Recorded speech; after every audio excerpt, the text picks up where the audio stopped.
Okay, board members.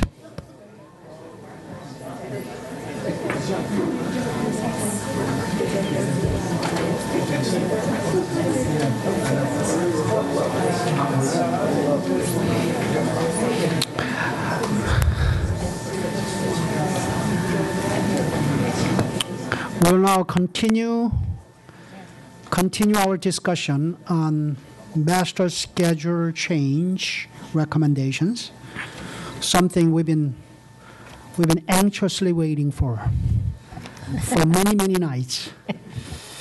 Dr. Garza. Thank you, Chairman. Members of the board, you'll see down at the end the passing of the torch is already beginning to happen because Dan, actually, how many more days do you have with us, Dan? Counting hours or days? Well, don't look so excited. Don't get so excited. Oh my goodness. No, we're real sad to see Dan go, but he's really had he's been a godsend this year. But we are transitioning this project over to Marty, who will be a new chief of staff officially, although he's already, now he's juggling 2 jobs. It's not even official yet. But so anyway, this is one of those projects where we're transitioning over the next few weeks or months. But we got a lot of work to do. Okay, before me, I know that elementary principals and leadership throughout this division have long been talking about how can our master schedule, particularly at the elementary level. I think elementary principals have been thinking about this a lot. So have high school principals, they've had suggestions. I think this is something that's not been a new topic for our leadership throughout our division. Thinking about contemplating how could it be better, how can we maximize instructional time, how can we optimize learning, how can we create a uniform day for our parents, because that's something parents have expressed, but also meet some of our needs organizationally around professional development and collaboration, which are also very important. And then finally, we continue to hear about, this is particularly true at the elementary level, a lack of time that our teachers need for planning and a dedicated time that they can commit to planning that is self-directed. So we began this process. We put together a committee, although it wasn't new with me. When I came on board, we recognized very soon that this was, very quickly, that this was something we really needed to look at. So I asked Dan to put together a committee of principals to look at elementary, middle school, and high school master schedules with the goal in mind that how can we better organize ourselves to maximize instructional time. Let's look at our programmatic offerings across the board, with the emphasis on, as we have to create a model that we can sustain in these times where resources are very tight. And we need to address dedicated time for our elementary teachers. It is in regulation and state law around secondary teachers, but it's not explicit for elementary teachers, and we knew that we needed to look at that. All of this work began with the idea that we were going to potentially target some recommendations for some changes in September of 2015. That timeline got moved up a little bit as we learned of a couple of things. Number one, the weather. We learned very quickly as we proceeded into this year where we had, we missed 11 days of school, that we did not meet the requirement for the 990 hours because of our elementary kind of different schedule. And that's why a number of surrounding jurisdictions did not have to make up any of the time because they met the rule on the 990 hours versus the 180 days. On top of that, there were continued evidence that this was a real issue for teachers, the planning time at the elementary level. We know that we need to address that issue as well. So we began to contemplate, so what would this look like if there were a change for September of 14? Recognizing that this is very aggressive, and it's a very aggressive timeline, but it's kind of one of those circumstances that if we don't do it now, then we're waiting another year. just because there are times when these decisions have to be made. Moving forward today, I know that Dan and Marty are going to talk about some of the things that we're working on. We have established some subcommittees that we're working on, but we don't have answers to everything yet. But we do have a lot of good people that are working on this, good, smart people who are working on this, including a number of principals who are in the room with us today. And, you know, I've asked at least the Elementary Principals Association, is this something that we can do? And they've looked, you know, while it will be challenging and difficult, everyone believes that because we have the right people that are dedicated to making this happen, that we can make this happen. And then finally, we continue to engage our supervisors on this issue. I have found that they're very responsive as I talk with them about this need for a change, and I will continue to visit with them as I encourage all of our school board to do, because I find that they're very interested in helping support us on this work, as evidenced as late as last Thursday. We were with Chairman Bulova, Jeff McKay, and Pat Harity, and it was discussed there as well. So I believe that we're going to have some commitment to helping us financially get this done because it's important to our community. So I'm going to stop there. I'm going to turn it over to Dan Paris, and I hope, Dan, that you'll introduce the principals in the room that are I know here to help us answer the questions that we can, and will continue to help us moving forward as we plan potentially for this change if the board so deems it. Dan. Actually, before we go to Mr. Paris, I just want my colleagues and people in the audience know that, you know, subsequent to that joint meeting with the County Board of Supervisors on last Thursday, and after having heard from 3 supervisors on this particular issue and how supportive they were of what we are trying to accomplish, I, saw Chairman Bulova again on Saturday at a community event, and we discussed it again, and she is waiting to get a letter from me as soon as we are done with this discussion. The Board of Supervisors will not be able to take a formal action until they do year-end budget review, which is not going to be until September. But, Chairman Bulova is looking forward to receiving something from me as soon as possible. Thank you, Chairman Moon, and both Marty and I are very glad that you all are in charge of the how do you pay for it department, because we are in charge of structuring the conversation about how we might proceed about going to do such initiative. I'm very thankful. This is my last public engagement with you, so why not go out with SR&R and master schedule annual calendar redesign. So I took a nap earlier today, so I should be able to meet your timeline that we've already well established for the day. So I am joined with, very pleased to have Marty Smith with me today. He will be, he's been working with me on this project as we've gone along, and he will officially take over for me in the coming weeks as we continue to further explore.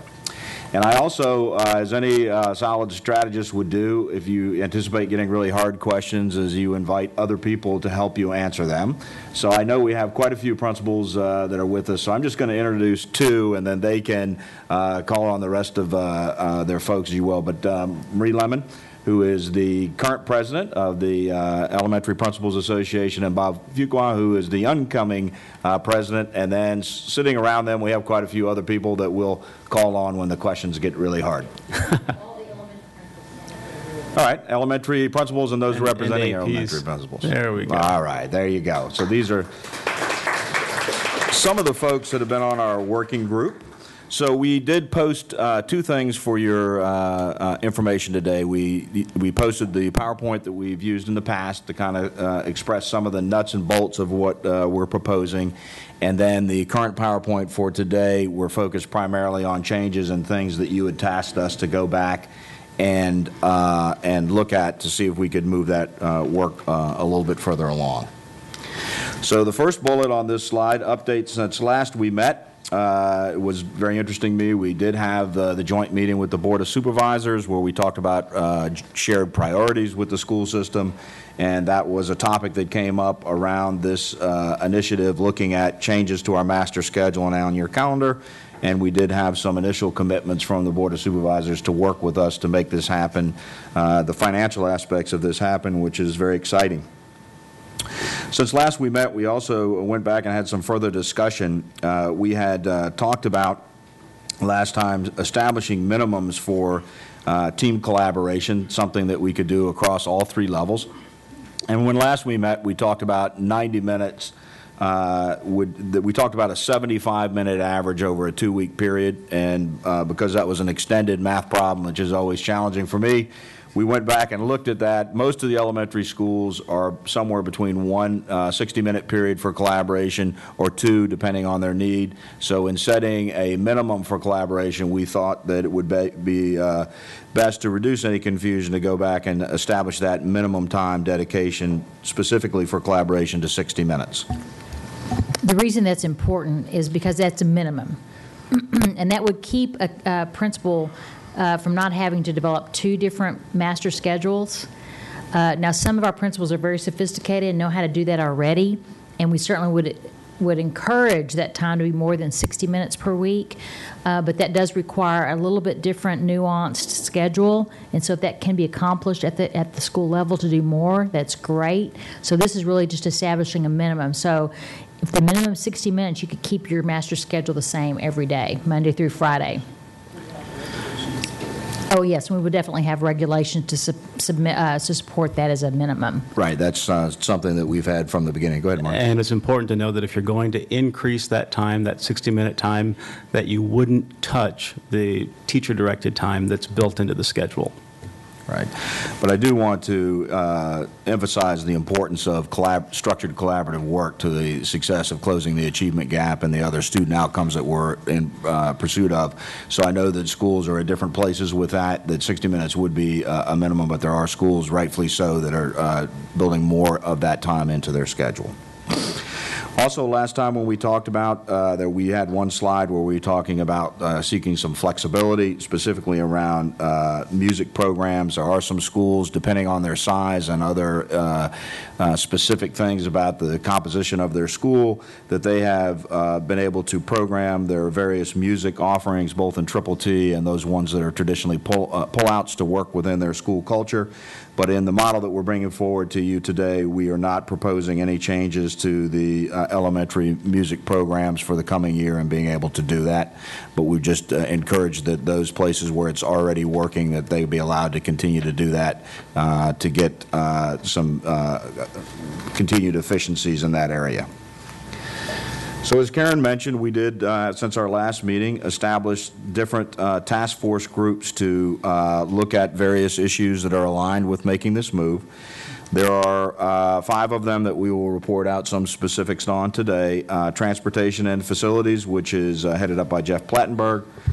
Some considerations for contract changes, which is headed by Susan Quinn and Phyllis Pajardo. Looking at our policy and regulation implications, Kim Dockery is taking the lead on that. Master schedule design with principals has been Marty, as we mentioned, and he has met with a group since that time. And then we also ongoing communication plan around this change, which is being led by Barbara Hunter. So we're going to move over to the next one and take a quick look at transportation and facilities. And I do want to share that while Karen said that our principals were on board with this, this is truly a team effort with the leadership team. And so you could see that the different subgroups came together. We're going to first touch on transportation and facilities. And we anticipate that there will be minimal impact on transportation and facilities with this proposal. For the coming year, there will be no issues for our bus drivers and their contracts or their pay. Now, we'll get into that in the next slide. There are some employee groups where we'll have to consider decreasing their contracts in the 15-16 school year and beyond. But for this coming year, we don't anticipate any changes. We had our high school principals had questions about late runs because there are high school principals who utilize Mondays as well as Tuesday through Friday, but utilize Mondays for late runs for buses and after-school activities. But the schedule for next year will follow the regular schedule for Tuesday through Fridays. And while it is nicer to get students home a little earlier on Mondays, they're getting home at the same time Tuesday through Friday for the rest of the week. The other question around facilities was if we added this additional triple T time, these additional teachers who would be taking students on Monday afternoon, where would we house those students? We know that we have our gymnasiums can be crowded. We know that music space and art space can be crowded. But our folks at facilities tell us that we have enough supplemental space in our buildings with library space, gymnasiums, music, different art rooms, and et cetera, to be able to house students. Our principals also suggested that while teachers have that directed planning time during the week, that planning time doesn't necessarily have to happen in the classroom. So that might free up additional space during the week where these special classes could occur. And as I said earlier about those contract changes, we're not going to recommend any contract changes during the 14-15 school year, but we will consider reducing the groups listed below here for the 15-16 school year, and that would reflect a 3-day reduction as the school year would be reduced from 183 to 180 days. So you can see the different classes of employees there. And so bus drivers, those floaters, the supervisors and bus driver attendants who are currently on that 183-day contract, we would consider reducing those contracts. But we want to be very respectful with this process and have those conversations with those employee groups and give them plenty of lead time so that they can prepare for those projected contract reductions. And we would hope to reap about $1.3 million in savings with these contract reductions for those particular positions. We have an august group of principals in the back of the room who met with me a few weeks ago to look at these design issues. And really when we talk about design issues, we're talking about that triple T time or time to teach. And principals gave lots of great suggestions where schools that currently have FLES teachers, they would be able to use those FLES teachers as part of the triple T rotation. An aspect that came out of this that several principals had questions about, say that you wanted to add more time for teachers to plan, but that you didn't necessarily want to devote that time solely to music, art, and PE. Could they have flexibility to bring in other individuals to work with students during that time? So this second bullet points out that to accommodate covering that additional planning time for teachers, a principal could use that time for triple T, music, art, and PE, or you could purchase additional days for science or FLES or any other specialized programs that you would have in your building to ensure that core instruction was continuing while teachers were planning. If I could interrupt there, Marty, the reason that's important is because of our timeline, we need to be flexible on that and allow principals to make those decisions around what staffing they have available to them. If they wanted to add FLES, do they have the appropriately certified cadre of staff to accommodate that? Now, down the road, at some point, if the board chose to say that we're going to do something across all elementary schools, we would still have the ability to do that at some point down the road. But given the timeline, if we implement this in September, we need to give that flexibility to the campuses because of certification, just staffing that's required and available. And because of the timeline, we will be identifying cadre of principals to assist us this summer in creating schedules and helping our principals who may not have a particular skill set around master schedules.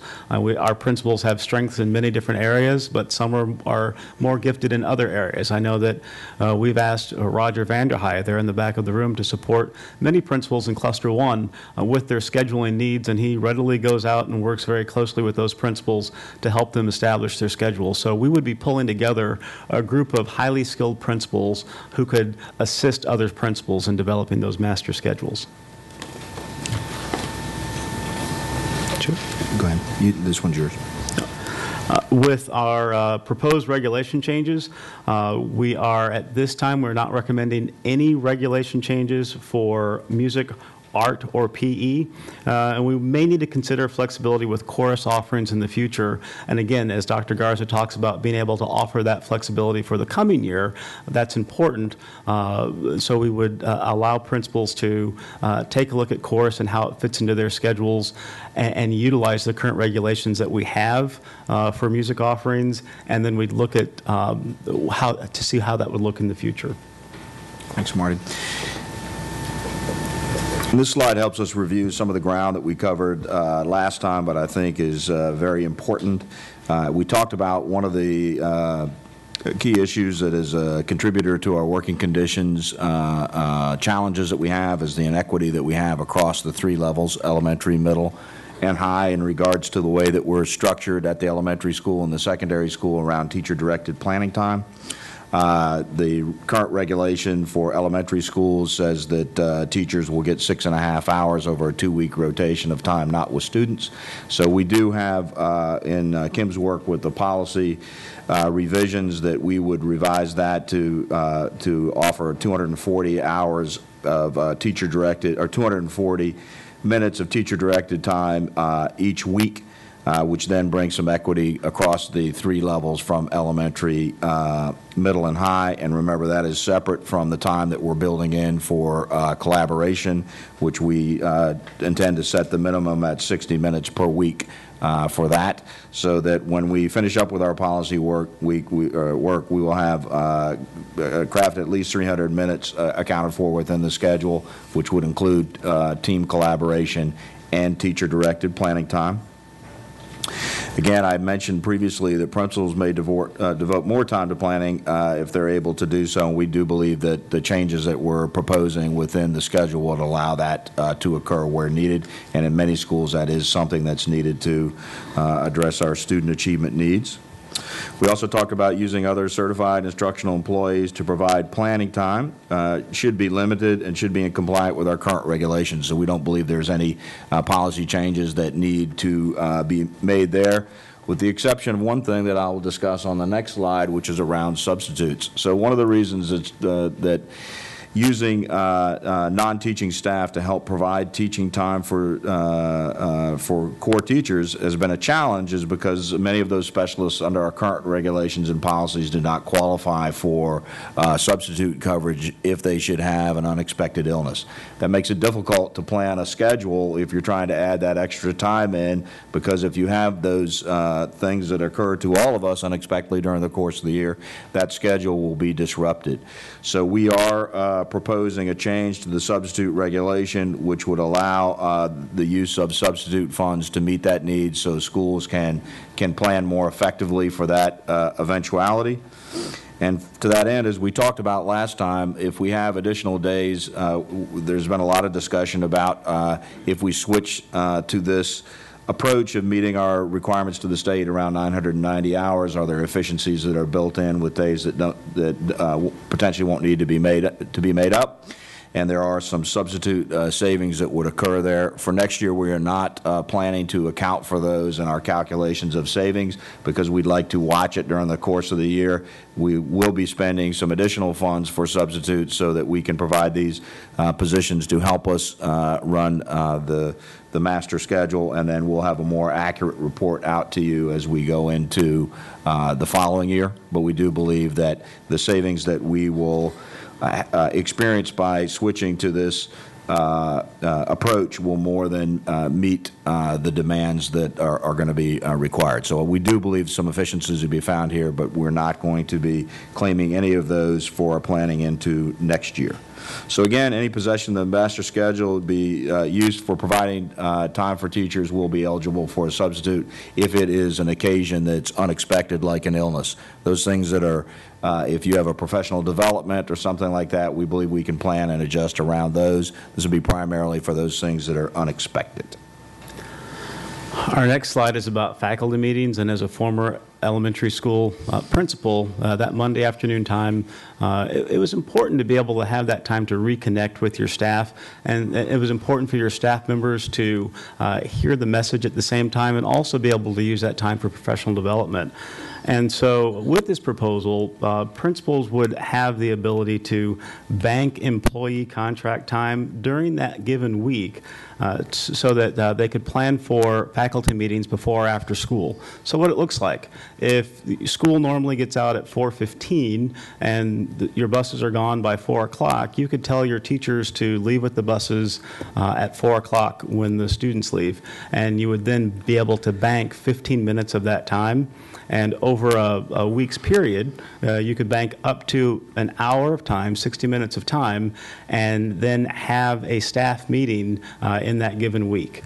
That would give you some flexibility with your meeting time. You would have to inform your building, your staff, when those meetings were going to happen at least a week ahead of time so that they could make arrangements for that after-school time.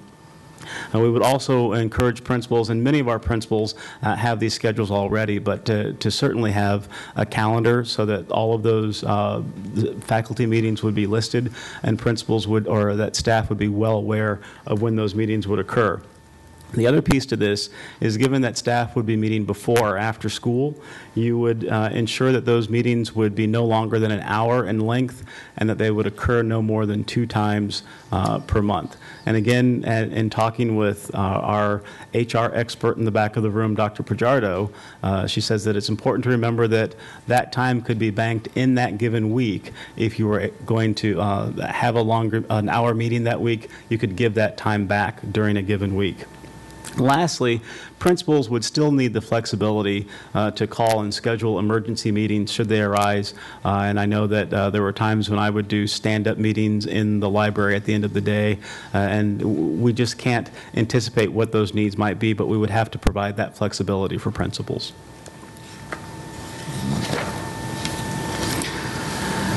You can also see that Barbara Hunter and DCCO, they've worked diligently to create a communication plan for this proposal. Parents will be surveyed within the coming week. They are ready to go. They will be this week. They will be surveyed. It's this week. They're ready to go, and we'll be developing the questions with the superintendent's office. A website has already been developed. I don't believe it's live, but I do know that the website has been developed, and where frequently asked questions will be posted to that website. And I know that we're all available to answer any questions that the community might have about this proposal. So you can see that from June through August, communication will be key for this work, and we'll be communicating with our stakeholders through newsletters, keep in touch messages, principal fan outs, user voice, and news releases. And so just to build off a little bit of that Marty set up, we did acknowledge the last time we were with you that, as Karen mentioned earlier, that our original plan was to make some recommendations to be considered into next year, that we would possibly implement these changes at the same time, some of the other things that we're looking at around Blue Point for Change. Because this idea had some momentum behind it, Dr. Garza wanted to make sure that we got this out to the community for your consideration, so we brought that forward. We do acknowledge the fact that had we known the timeline was going to be this compressed, we would have gone about our engagement a little bit differently than we did. And I can assure you that we have been listening. I could think of 4 groups of folks that I've talked to or been in communication with by email since last time we met, and just to kind of go back and use those as a way of summarizing what we're talking about. I have heard from some parents that would say, hey, we really count on the time that we have with our kids on Monday afternoons. And I acknowledge that any time that you can get with your kids, I'm all in. I love it with my family. I think we would have to acknowledge that this would be different than what we've done in the past. However, some of the structures that come with our annual calendar adjustments around the strategic planning days that are built in very carefully constructed places, it provides some opportunities for families to spend some extended time with each other in that way. We also heard from our music community. We want to assure you that, we do see that our rich music offerings at the elementary set the stage for what comes after for middle and high school. We want to be very respectful with that. So in this proposal, we are not coming forward with any changes to the way that music is currently constructed in what we're proposing to be looked at for next year. Art as well. And no changes to art and PE other than an investment in those areas to try to make this time work. We also, our contract links, I think you want to always be respectful of employees. I think there are some opportunities to look at that, to capture some potential efficiencies down the road, as Marty mentioned. We are not proposing to execute any of those going into next year because we would want to engage with those folks and to look very carefully at the impact that that would have. So we are not making any of those proposed changes for next year. Also heard from specialists were cautionary about how they would be used to provide time for teachers, and although the regulation does say that non-teaching personnel can be used up to 10 hours per week, we have done a few things by leveling the minimum requirement to the 60 minutes per week for team collaboration, which works for some schools. We also are seeking some policy flexibility around the use of subs, which we believe can be paid for within the savings that you would have by switching to the annual calendar. This would be the substitutes for non-teaching positions that make your master calendar work. So I think those are kind of a high-level summary of the changes and the work that's gone since the last time that we talked with you. I think that your question, again, will come back to funding, that I'm hopeful that the Board of Supervisors are going to work. They certainly have indicated that they would work with us on. When you look at costing, clearly this is going to cost an investment into FCPS into the future. We believe that the range that we established is still from the 4 to 7.5 is a very workable number. And again, like we said last time we were with you, I think if you push the timeline up, then I would go ahead and plan for the longer end of that investment. If we can find efficiencies in there, we will certainly will. So at this time, we'll conclude and open it up for any questions or discussion that you might have. One other thing I might say about engagement, because I know that's something that is a value for all of us, including me. But if we do this, time is of the essence. We do need a decision made by the board very soon because this window is rapidly closing on us. I do think the survey would get to our parents telling us whether or not they support a change in a uniform schedule, whether that, if they support it, whether that be for this coming year or for next year, and certainly as soon as we have input and feedback from our parent community, we can share that with our school board, and certainly prior to any kind of formal vote taken by the board. Moving forward, assuming board support, I do think in terms of a community and parent engagement component, I think it's more, we may want to consider allowing that to happen at the campus level, because I think that's what parents really want to know, is how is this going to affect their child in their school. So what the way I see this happening, assuming board support for moving forward, that we will work with all of our elementary principals to develop a master schedule, and knowing that every year our principals work on their master schedules. This happens every year. I think what's different here is making sure that we're meeting, that we would be meeting the new regulation around protecting self-directed teacher time, which is new. So we would continue to provide support for our principals with that. But when they're ready, then have them also have have outreach to their parent community so that they can inform their parents about the unique schedule that they will be implementing at their school. So that's what I would say kind of right now about engagement. Okay, with that, I certainly expect to hear from all 11 school board members here.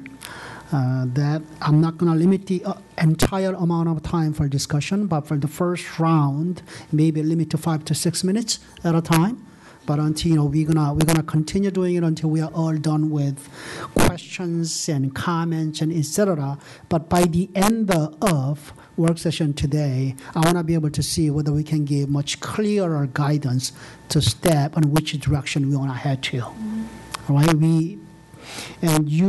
I don't know whether Dr. Garza intends to share the last slide PowerPoint presentation, which is some timeline. Oh, it's simply the timeline. So we have June 16th, today's work session, a possible vote on the 26th, and then June through August, we would be communicating with our key stakeholders. and if approved, we'd have an implementation September 14th. This, we have such support from our principals, we have such support from our leadership team that we've all said that we can get this done and we can do it. It will require all hands on deck, though. If it's all right with the board, I might go ahead and invite Marie and Bob. I'm going to put you on the spot. Why don't you just come up here and sit, because I know that we're going to probably have questions for you all, if that's okay. That's fine. Please join us at the table. Right. And could I ask either, Dr. Garza or Mr. Parrish or Mr. Smith to talk a little bit about June 26th school vote. If you could link that to what's been already scheduled for the board taking action on. We have school vote. What we would have to do is, right now you're asked, is the adjusted 2014-2015 calendar is on that, but only as it relates to how we would make up days. This would suggest yet another calendar, but it wouldn't necessarily conflict with the one that is before you for consideration, because that had to do with makeup days. And if I could suggest, I'd also like to invite Roger Vanderheide to come up. He was the captain of our elementary working group, so I think he was our captain. He's the captain of this ship. Yes. Our shy retiring captain. Okay, with that, so far I have Mr. Schultz to be followed by Mr. Velcom, Ms. Evans, Mrs. Strauss, Mrs. Smith, and Mrs. Reed. Mrs. Schultz. First of all, I just want to kind of go back and highlight one of the things that I didn't necessarily hear in this presentation, which I have heard previously, and is the question of this quote-unquote 13 additional days. And that it really isn't 13 additional days, because if you calculate in the 11 additional snow days we had this year, it's only a 2-day give. Is that how I understand it? So that, the time that's built in with this additional time is just enough to basically get us over the threshold, if you will, if we had another year that was similar to this year. Is that correct, Mr. Pierce? So I'm sure, as usual, we'll go to the same data spot and kind of maybe come at it from two different ways. So I look at this in terms of tolerances for the schedule. So there's two steps, right? You have to make changes to the elementary master calendar, and that opens up some opportunities for the annual calendar for all three levels. So there are two time commitments that are required. One is a standard of accreditation, which is required to be reported by the state, and that is that is the 180 days that you initially strive for in your calendar, but if you switch over, you have to meet the 990-hour requirement. So when we do the tolerance calculations on that and the way it's defined by the state, at its narrowest level, because it's a little bit different for elementary and middle and high because of the accounting that you have to have for recess, at its narrowest point, it creates 13 additional days.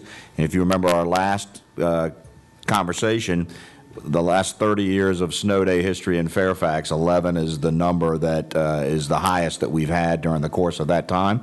So I think what you're speaking to is a differential between what happens after you have 5 days, then you start making up every other day, and we already had 3 days built into our calendar. And let me just finish up. So yes, that differential isn't the full 11 days in that calculation. The second piece that you have to pay attention to as a standard of quality at the secondary level, so this is applied to middle and high school, you also have to have the 140-hour requirement in your core subjects. So the way the state defines that, if you do a tolerance calculation on it, it's 11 days at its narrowest point, which is at high school, because you recall they have a little bit shorter day than the middle school. So we believe in this calendar the changes that we're proposing would meet anything that we've seen weather-wise. Of course, next year is a new year, so over the last 30 years that it has the tolerances of 11 or more days around both calculations. And the reason I bring that up is because we've spent a lot of time on this and we understand it, but the public doesn't necessarily understand the 13 days. You have to have a 5.5-hour average class day. and you have to have the 180 days, and you have to have the 140 hours. So it is the nexus of all of these different calculations, which would lead to, based on the year that we just had, we would have to make some changes this coming year anyway. And so whether you have to make some changes in order to kind of meet those state accreditation standards, or do some changes now and do all more changes next year, is kind of what we're faced with. Do you just do it now and meet those accreditation standards, meets the 5.5 hours per day, the 180 days in the calendar year, or 990 if you start getting snow days, and the 140 hours? How do you balance all of that? And that's really the tremendous work of this working group. And, I haven't had the chance to personally thank the people who participated in it, but you certainly fielded a lot of my questions.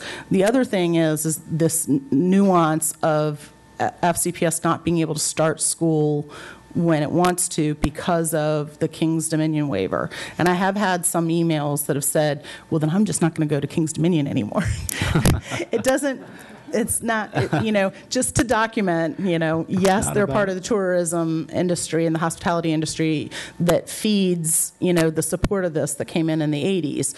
But it's because we can't start any earlier, there's a finite period of time between when school starts and when school has to end for us to get all this in. And currently, I believe it's 77 or 78 school districts in the Commonwealth out of 133 have this waiver. So it's not exactly a waiver, it's really the norm, but it's been made clear we're not going to get it. So this is the other way around the bush, if you will, of, well, since you won't let us start school when we want, we're going to have to build a schedule that will allow us to meet the accreditation standards that you've set for us and imposed on us. The one thing that I have heard on the collaboration part is that a lot of teacher resistance to collaboration time wasn't so much resistance to collaboration, but it was that it was eroding the time that was unencumbered, and that they need that unencumbered time to grade and to plan and to get resources and all of that stuff. Is that really what happens with this, is that they now, yes, you're going to still have collaboration time, but now the collaboration time will be more meaningful because we're not eroding your unencumbered time. We're keeping that separate and honoring that time separately? Yes, that 240 minutes is a separate, protected by regulation time that teachers would have that is totally self-directed. And so, again, if principals wanted to go beyond the 60 minutes of collaborative planning time, they could do that, but they could not do that to the detriment of that 240-minute block. All right, and so that is a key component that you wind up with better teachers if they're honored in having unencumbered teacher-directed time to do what they need to do, and their collaboration time becomes more meaningful. The other thing that I heard is the notion of having the best of breed principals who are excellent at scheduling, helping our others, and that this really follows along with Portrait of a Graduate in eliminating pockets of excellence and spreading, those very best practices. And I almost see this as like collaborative leadership. So that seems like that's another benefit, is that you have a peer-to-peer on those high administrative tasks that one principal is very good at and can pair with another. The last thing was just on cost. We do have like worst case scenario costs, but I'm glad to finally see savings, because that's always been my question, is we don't talk about savings as well as we do about how things cost. And I definitely think that there's probably other things that maybe can't be as easily quantified, but to know that we're headed down a path where we could be doing some savings is particularly helpful. So I'm very grateful to the hard work that this working group has done. I think you've done a yeoman's task in terms of tackling something that's, long but needed to tackle and was sort of, how do you hold Jell-O? And you guys did it great. So thank you very much. So I'd like to ask our principals just to come, I'm sure this will come up in the conversation anyway, about finding that balance between the collaborative time and the teacher-directed time and, around costing, and then I'll let they go back to that discussion. I mean, we would like to make this happen, we need to invest in it to a realistic level that's going to work for schools, is going to work for teachers, is going to work for the community. So we'd rather plan to have that investment, and then we'll find efficiencies in there. So again, I'd say if you're going to launch it, plan for the back end rather than the front end in terms of cost, and then we'll try to do what we can to deliver efficiencies. So I'll turn it over to our principal group. Well, I just think the group was fantastic because principals have been asking for flexibility, and there are some schools where they need that collaborative learning team time twice per week, and the teachers see some real value added to that. But at the same time, they have to go to meetings, they have to contact parents, they have got so many other items. So I believe with Dr. Garza's idea and Dan's leadership, it really gave us that perfect balance of what the principals felt that we needed to move our school forward and to also support those teachers that have worked so hard for this. So I thought it was a win-win. Yeah. I just like to say, too, one of the things that we have been working on as principals is being more collaborative and really going and identifying our strengths. And that's how we really came together with the group that supported the coming together to make this master calendar. I just want to say, like, Keith Eck has been doing such a great job. He's an assistant principal at Oakton, and he puts together all these calendars with the colors. And Mark Bibby is the principal at Cherry Run, and he can calculate faster than any Texas instrument I know of. So anytime you need to know how many hours we're short or how many more we need, he's got it. So it really is nice to be able to draw on the successes and the excellence of some of our principals and APs. I just want to say that I really appreciate the flexibility that we have. We all have very different school cultures about our ways, and some teachers need different things. And I think this does have a plan that we can play with that and do that. And yes, I'm one of the other breed that doesn't do the math well, but I do have a wonderful math staff that help me with my schedule. And I would add, Ms. Schultz, when you talk about savings, and we've talked about that monetary savings, but when you look at the number one issue in the working conditions survey is time. This is a way for us to give some of that time back, so there's a savings there for our teachers. Well, not only time, but time that's meaningful for the teachers and time that then gets returned to the students that's directed towards student achievement. So thank you. Exactly. Let me give you a little bit more specifics about some ideas that we've been talking about. Marie and I've talked about. I don't think Roger we haven't, or Bob, but bringing in groups of groups of principals, having them bring their draft master calendar, having them sit down with a identified kind of principal leader. And we've done this, I think, very successfully with school improvement planning before. So everyone shares their calendar. You see each other's. We're able to identify maybe share best practices and some good ideas, but at the same time, it helps us identify maybe schools and principals that need a little bit more specialized and focused support, because that will happen.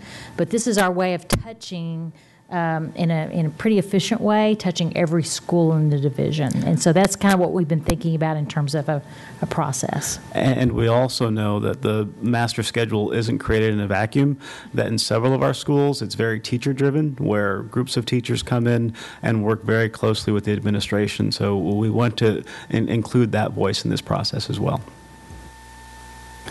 Okay, I have Mr. Verkop next, but before I go to Mr. Verkop, would there be some utility savings as well? Potentially. In the long run?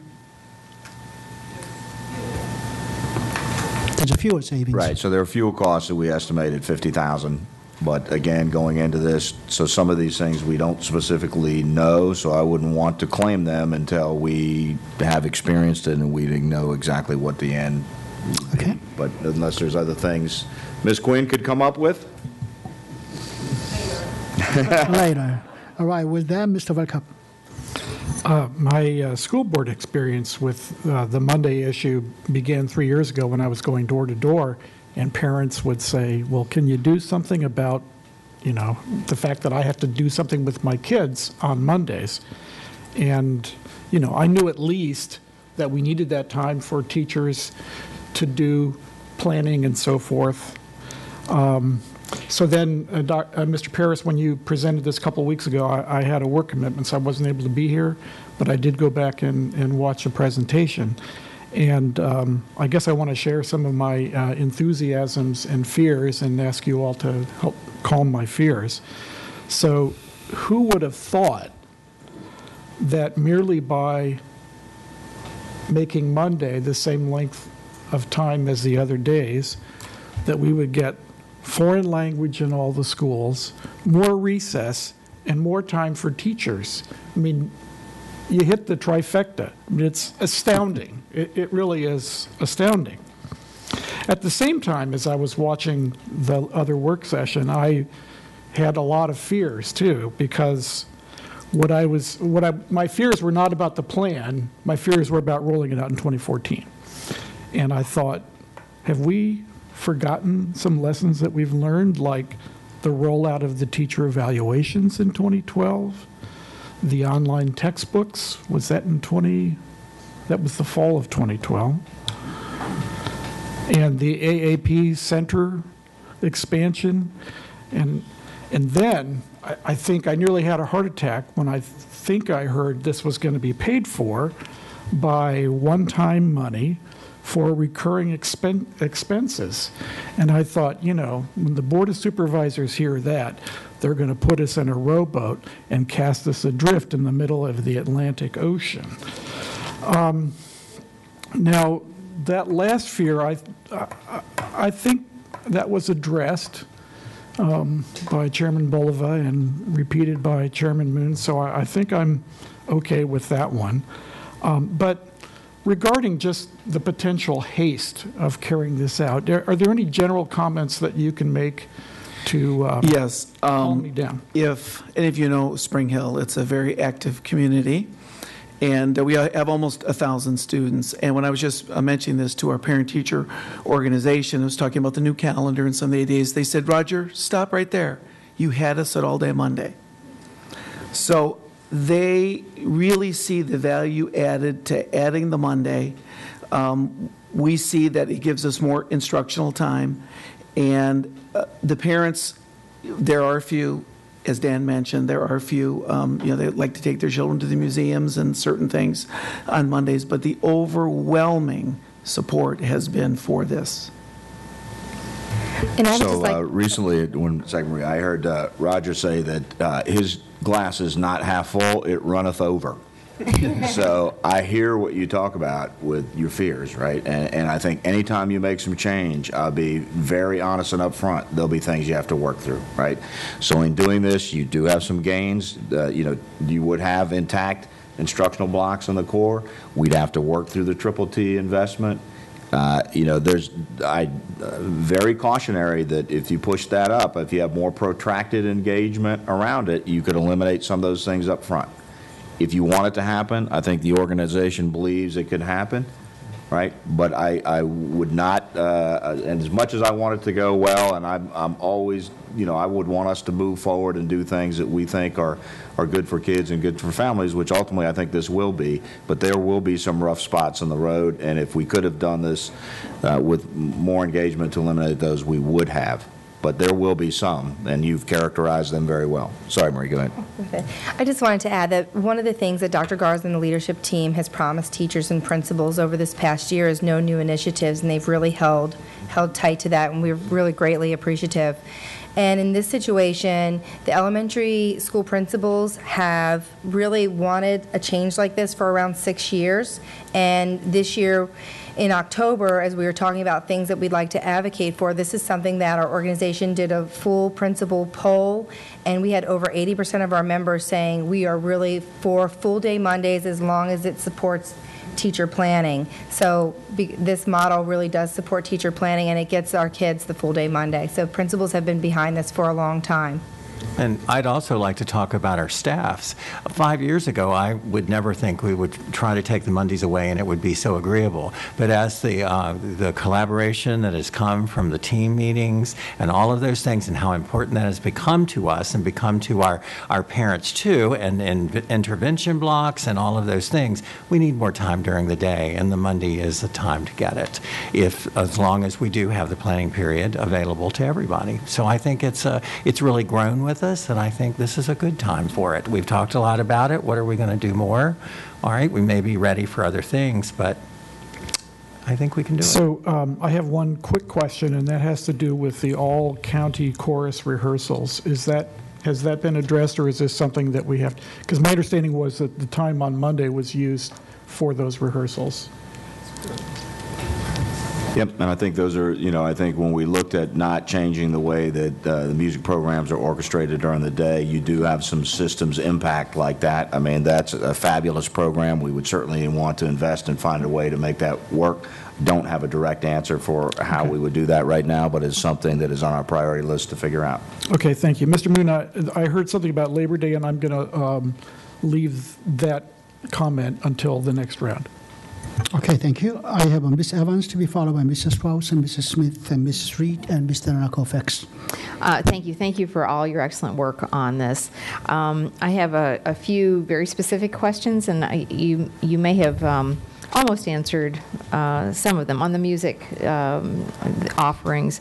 I just want to be sure that I'm clear on this. One of the things that we keep hearing is, will the students be able to have as many offerings as they have now, the general music and chorus and band and strings? Is what you're telling me that the students will have just as many, the ability to take just as many music courses as they do now?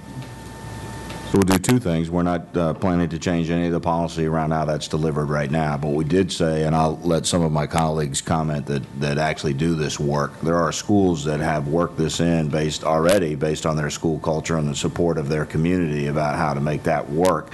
So I'll let them talk about it, but we're not planning to change the choices that kids have for music going into the coming year. Okay, I think that answers it, because if they do, they do. So that's one thing I might add on that is it may actually become even more necessary, because it may have to become part of a rotation, so that we can cover teacher planning time. Mm-hmm. So we'll watch that. I do think the only place where we've read every policy, every regulation related to music programming, and we're convinced we don't have to change any of them, that we can still offer the full choice plus general music for students. I think down the road, anything that crosses schools, though, like the countywide, we'll have to look to see how we can provide access to that using transportation and making sure that students have availability for that programming.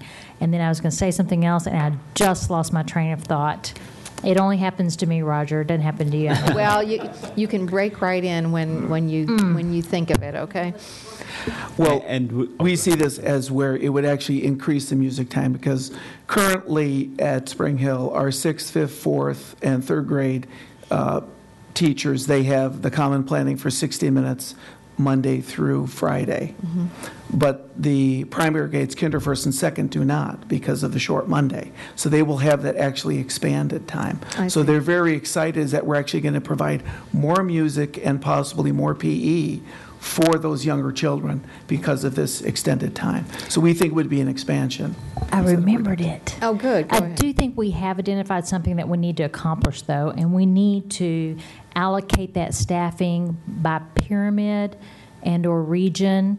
In the past, as we've allocated, because many of them are itinerant teachers, they teach band here and they go to over here, and that's determined by instructional services. And it's one thing we have identified is that we need the principals at the table by cluster, so that we're really being strategic about how we're deploying that staff. So we want principals to be in the room as we're making those decisions. Okay. And we would certainly engage with our music teachers as we looked at other options for chorus outside of the Monday afternoon. Okay.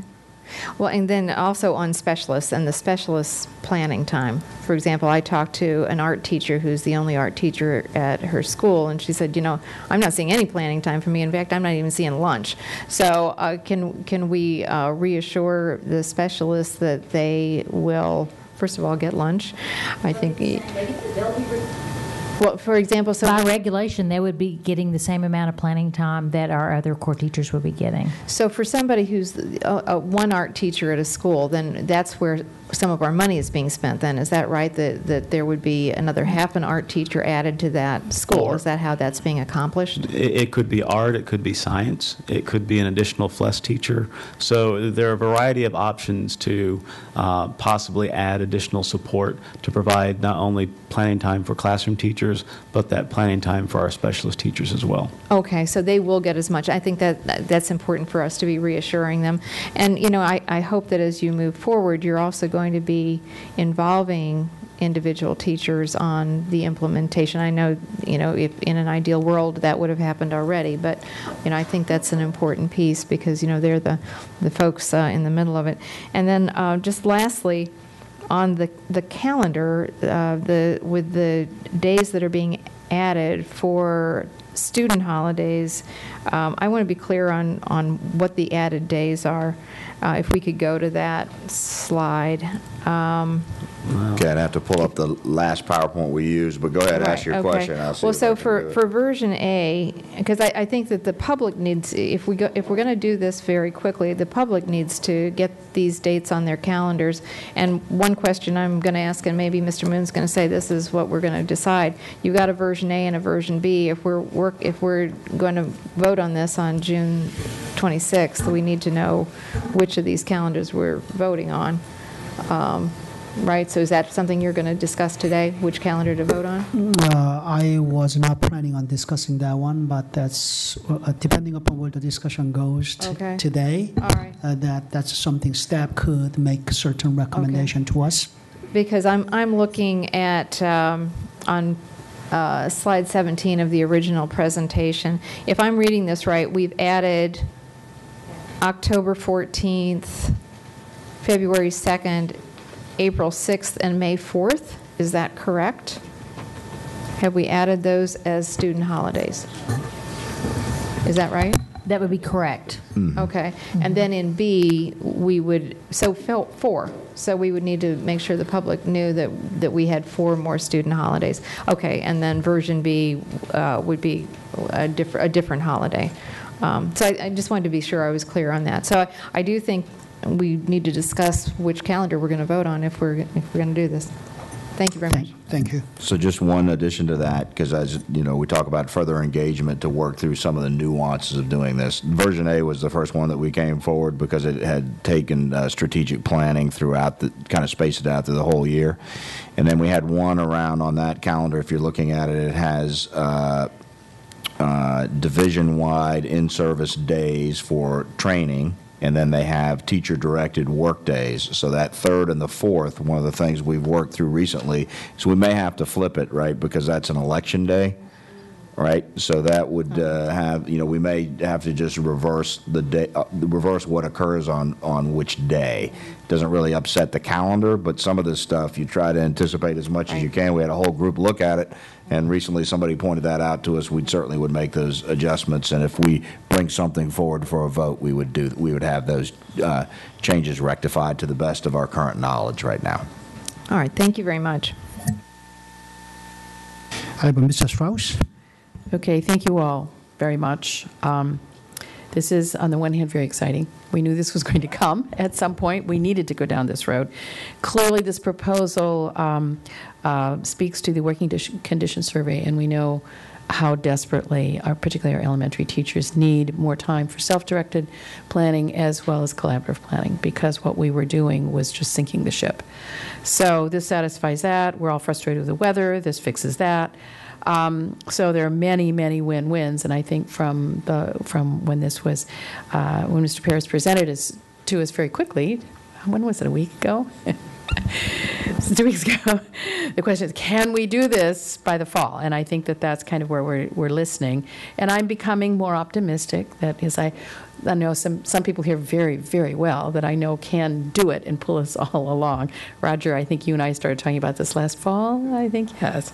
So, and I know Bob could do this in a heartbeat, so, all right. All right, a couple of quick questions.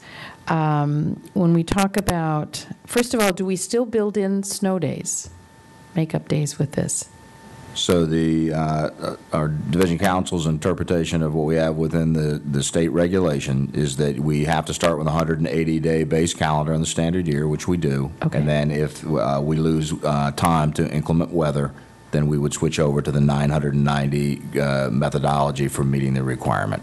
Okay, so in the various calendars that at some point we will decide. And one thing I would like to point out, so as Ms. Schultz said at the beginning, this is about, it gives us back the control when we Right. meet it with 990, right? So it could be that if we had a whole bunch, we missed 8 or 9 snow days and it started to impact relevance or rigor in the classroom, we could elect to come back in and make up those days because That's we what have I'm- some options built in. That's what I'm. But it right. gives us the control. What I'm saying is your tolerances right now are up to 11 days. Right. But you as a board would have control if you felt like we needed to go back Because that and we make my up those question. days. You We do could it. have, a catastrophic weather situation. Right. Where we still need to build in, because we don't even make the 990. If you went past 11, you'd have to make it up even by the narrowest Right. interpretation. But you would have flexibility. Nothing prevents you from going back and adding in the days All and right, the at spots least that are created. provide, Yes, ma'am. if there was some catastrophic need. And in flexibility, obviously, it's basically we have to plan for 2.5 hours more of instruction for our elementary students. On the one hand, I'm very pleased to hear that we don't plan to restrict any music, art, or PE. We've all heard from the community, and I certainly know how important that is for many, many parents and children, so I would not want to see any pullback on that. Flexibility in how schools would plan for the extra 2.5 hours of instruction for children. We've talked about science. Now, I know I have some schools that have science labs. It's highly creative. And when we talk about that, would they be hiring science teachers who are not their classroom teachers? I mean, other certified? I mean, when we're talking about these flexibilities right now, how flexible are we with that? Who would we be hiring if it's not classroom teachers? When we talk about the additional instructional time of 2.5 hours for students, it gets hard because it's not, okay, that 2.5 hours each school is going to be this. Right, I know. What it Different schools means will for do the things. for the public is, okay, so what are we going to build in so that we can take care of all the teacher planning time? So in some cases, it may not be additional PE teachers because maybe your school already has enough PE staff to cover, to make sure that students have sufficient PE time. So, and maybe your fine arts is sufficient, but you still don't have enough staffing to cover everyone. So you might want to say add a FLES program, Right. foreign language program, and maybe I have a qualified teacher that can do that. Or if science is an area of need, I might add a teacher to the rotation.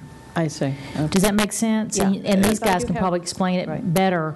But And so I might then share that teacher with another school, much as we do Okay. with our band and strings. Right, So right. if Bob and Roger wanted to add some additional science time, and if what Dr. Garza focused on with that pyramid approach, that's very important with this. So if 2 or 3 schools wanted to buy additional days with one science teacher, you could do that and add that teacher to the rotation on particular days during the week. Because we have some schools now that have discovery labs, that have science labs, and they're sort of piecing that together. So they could expand that in a little more robust way if they needed to.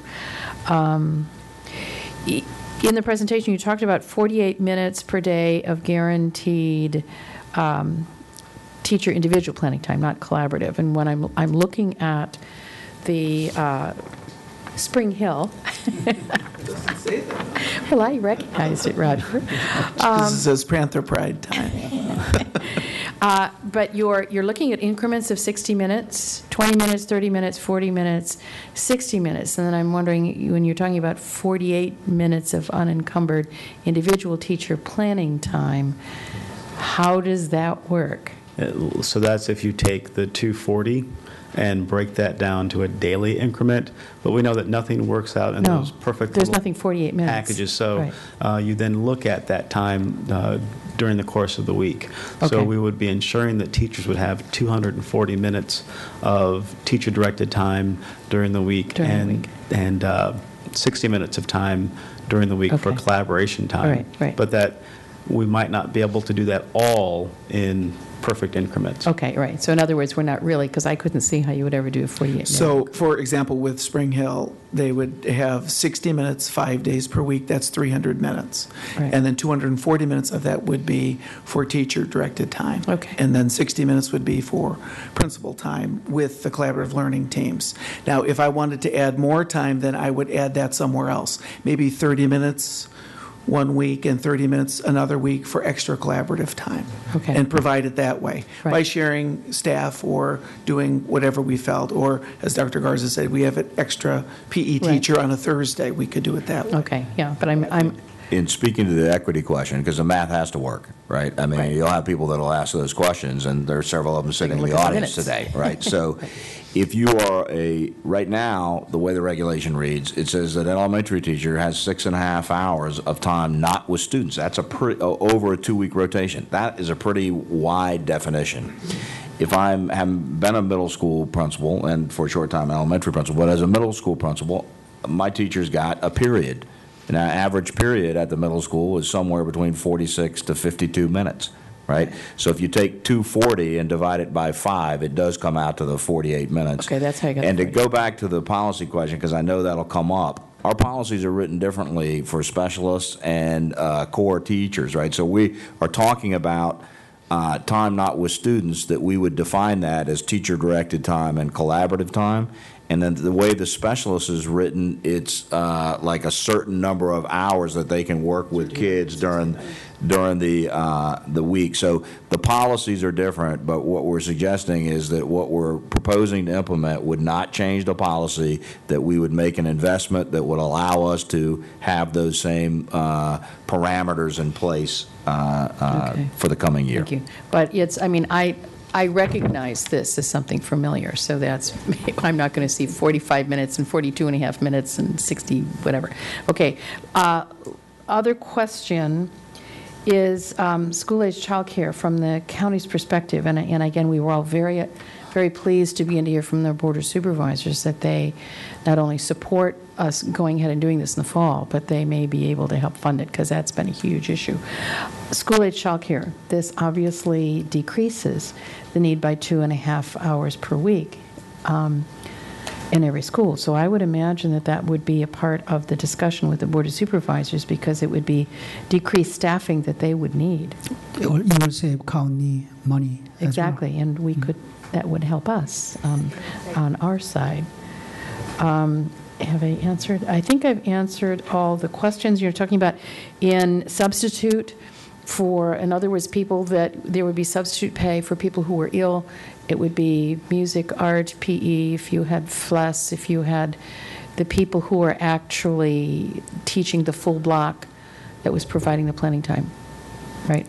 So I think primarily what we're looking at is, let's say that, the regulation says you can use your media specialist up to 10 hours a week to provide time for teachers. So like we talked about last time, we want to have a focused instructional application for that. But Right. let's say that teacher was planned into the schedule and was sick, the media specialist. Right. Okay, now you don't have, in the past, we haven't had the flexibility to hire a substitute for that person in that instance. So in this case, we would, and then we would use the substitute for other teaching-like responsibilities that were appropriate for their training and their abilities during the course of the day. Good, that's an excellent example, because that was kind of where I was Right. going. So I think that is it, and you all feel that you could somehow get this in place, and you'd all run around and help each other, and we would be able to hire quality people in a way that would make all of this work. I know the principals would really like to do this, and I know that being able to actually have a constant Monday through Friday schedule would, it makes the scheduling much more reasonable and rational, and helps to meet all of the instructional goals and the teacher goals. And we know that the parents, my daughter has already told me, Mom, I got to have this in the fall. It'll save babysitting. So I know that. I get that. But our first responsibility is to quality instruction and making sure that our teachers have the support and time that they need and that we're providing good time for our kids. So thank you. Mrs. Smith, to be followed by Mrs. Reed and Mr. Colfax and Mrs. McLachlan. Thank you, Chairman Moon. I appreciate the fact that you're dealing with some of the issues that we raised last time. An editorial, if we could bring up the last slide from today, from today's presentation, I think it would be better if in the last, no, not one, yeah. The last line of that slide with the timeline says, if approved, September 14 implementation. I just think it just put 2014. You have June 16 school board work session, June 26, and when I first read it, I'm like, September 14th. We're not going to have this done the first week of school. Correct, September 2014. And then I knew it meant 2014. I just think that if we could just correct that for the public, they're going to think, oh, we're going to start the year different. And I read that incorrectly, too. That's just an editorial piece. I do have... I am conflicted about this, and I have some specific questions I would like to ask. And I do think we have to be respectful of getting community input. So before I make a decision about where I am with this, I do want to hear more from the community, too. The foreign language in the elementary school. It is a school board goal that every kid will be able to graduate communicating in more than one language. We have a process right now for how a school decides to have FLES teachers. One of the things that makes this work for me is that we are going to have equity of having foreign language in the elementary school in all our schools. June's almost over. The families are leaving. How do schools at this point implement foreign language in the elementary school? What is the process going to be? How can we accomplish this? So I would kind of like some feedback about that. Well, and that's why I think this first year, assuming we implement in September, that we have to be flexible because we have questions around the certification of teachers and whether or not we could, even when we follow the process, whether or not we're able to get to a place where we have enough qualified teachers. But over time, I think it could be developed. So that's why I was saying I think this first year we would have to be a little more flexible, but I think in the coming years it would provide us that opportunity. And I don't know, Marie, if you want to add to that, because I know you're a person that's very much supportive of FLES at your school. I think schools that have existing FLES might be able to add additional time. For instance, if they had 1.5 staffing, they might go to 2 if they already have that half-time person sitting there. So that would enable them. But I think the FLES process for other schools would probably need to stay similar just because of human resources available to schools. But I think having that flexibility as a principal to say, okay, well, I might not need to add FLES at this time. I'll go through the process for next year. But maybe right now I look at a science teacher, or STEAM is a really big thing in our community right now. Maybe I hire my technology teacher to be a STEAM person and provide more coverage for teachers while really having an influence of creative and critical thinking lessons that one of our teachers could do.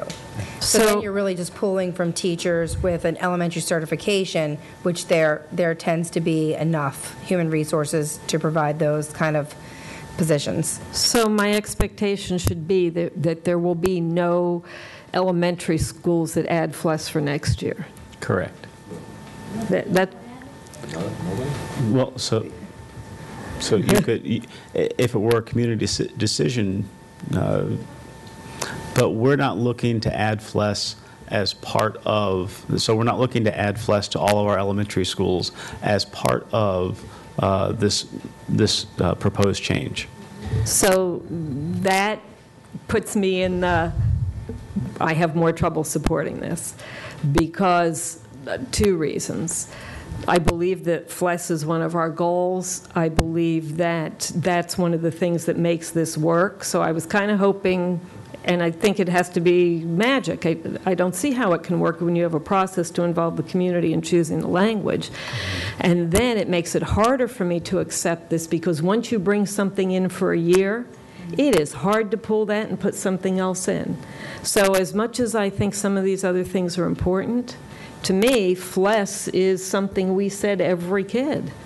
So now I'm afraid that we are moving too fast if we can't accomplish, I don't see how you can accomplish it.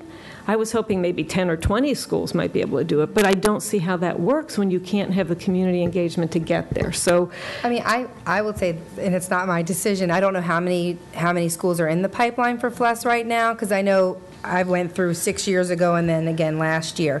But last year, I went through very late in the process, and we were able to get approval. I believe it was after school ended when the FLES schools were named last year. So I do think, I mean, is FLES available for next year? In looking at the timeline I went through last year at Bailey's, it would be very similar to right now.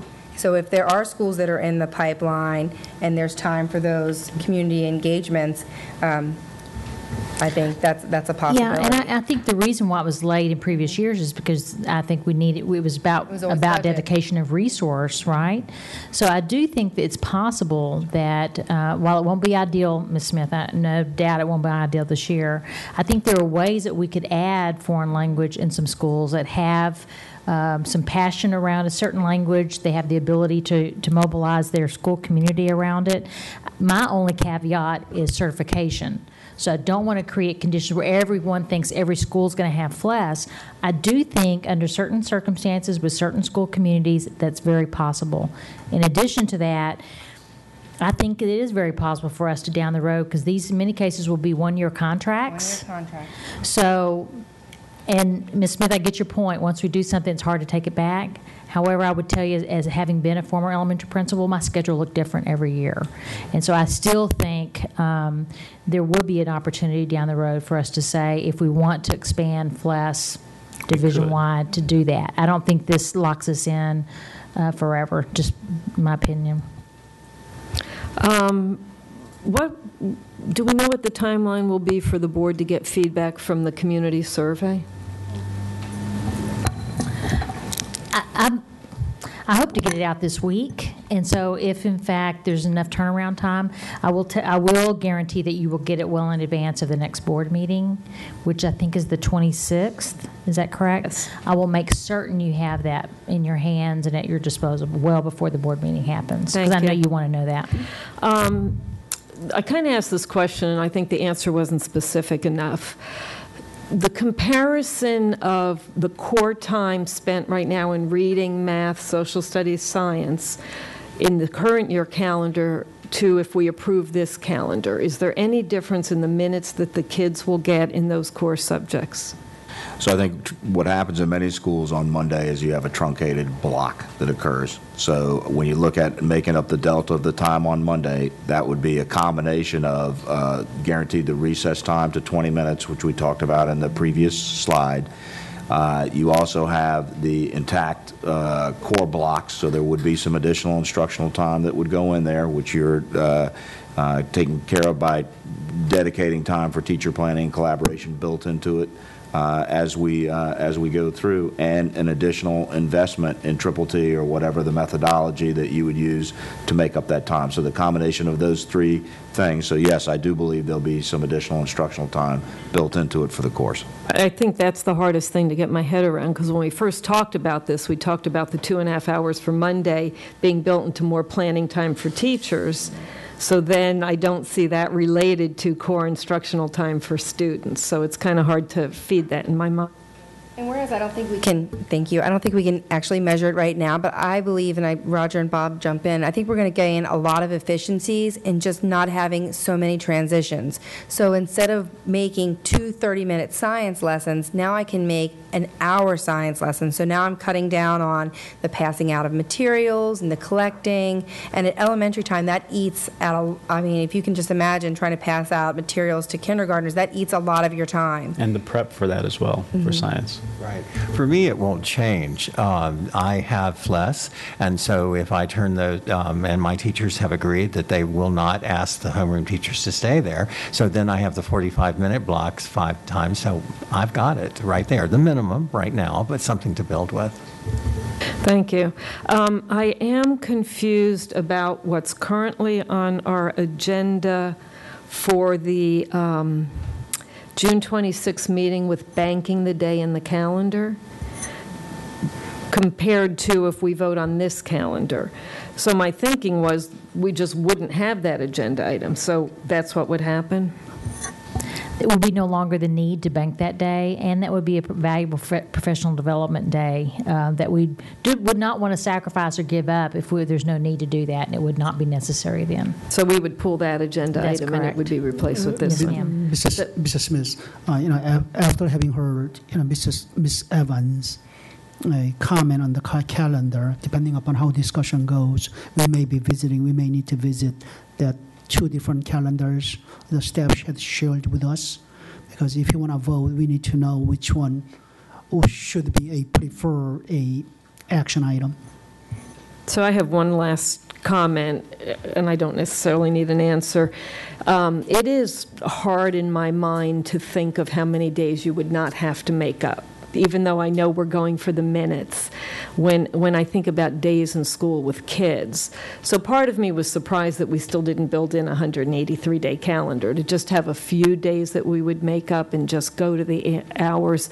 Because you're right, if you miss 2 or 3 days, okay, the kids are there 177 days or whatever like that. But so that's still a conflict in my mind about quality of instruction and those days that we had built in earlier in the year.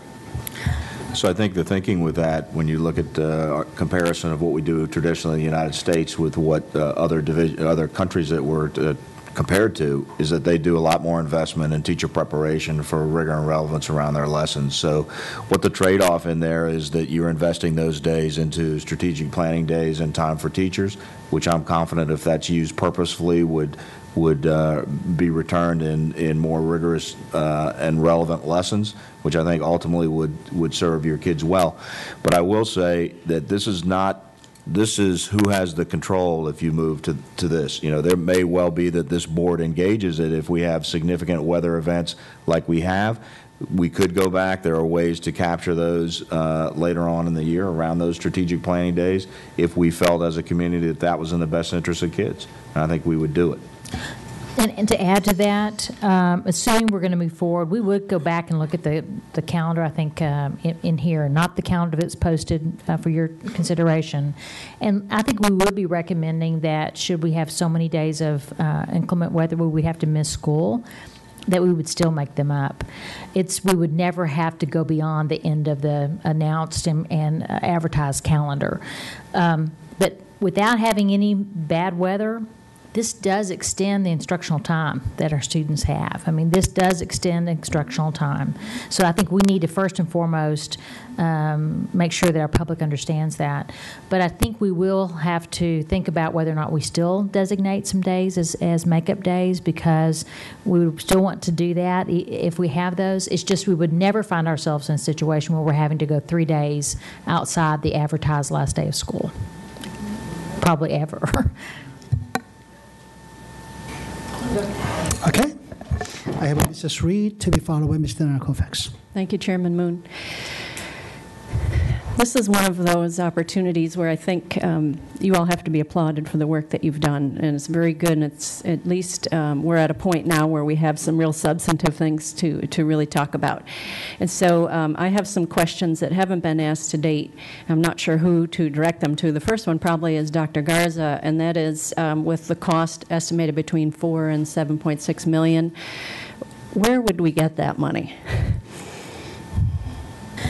The challenge we have right now is it would have to come out of your year-end balance, okay? And then we would have to just work with every principal to make sure that we're just not just automatically adding staff, that it really was staff that was necessary. And so as we work through it this summer, we would know toward the end of the summer what our real cost would be in terms of just adding staff.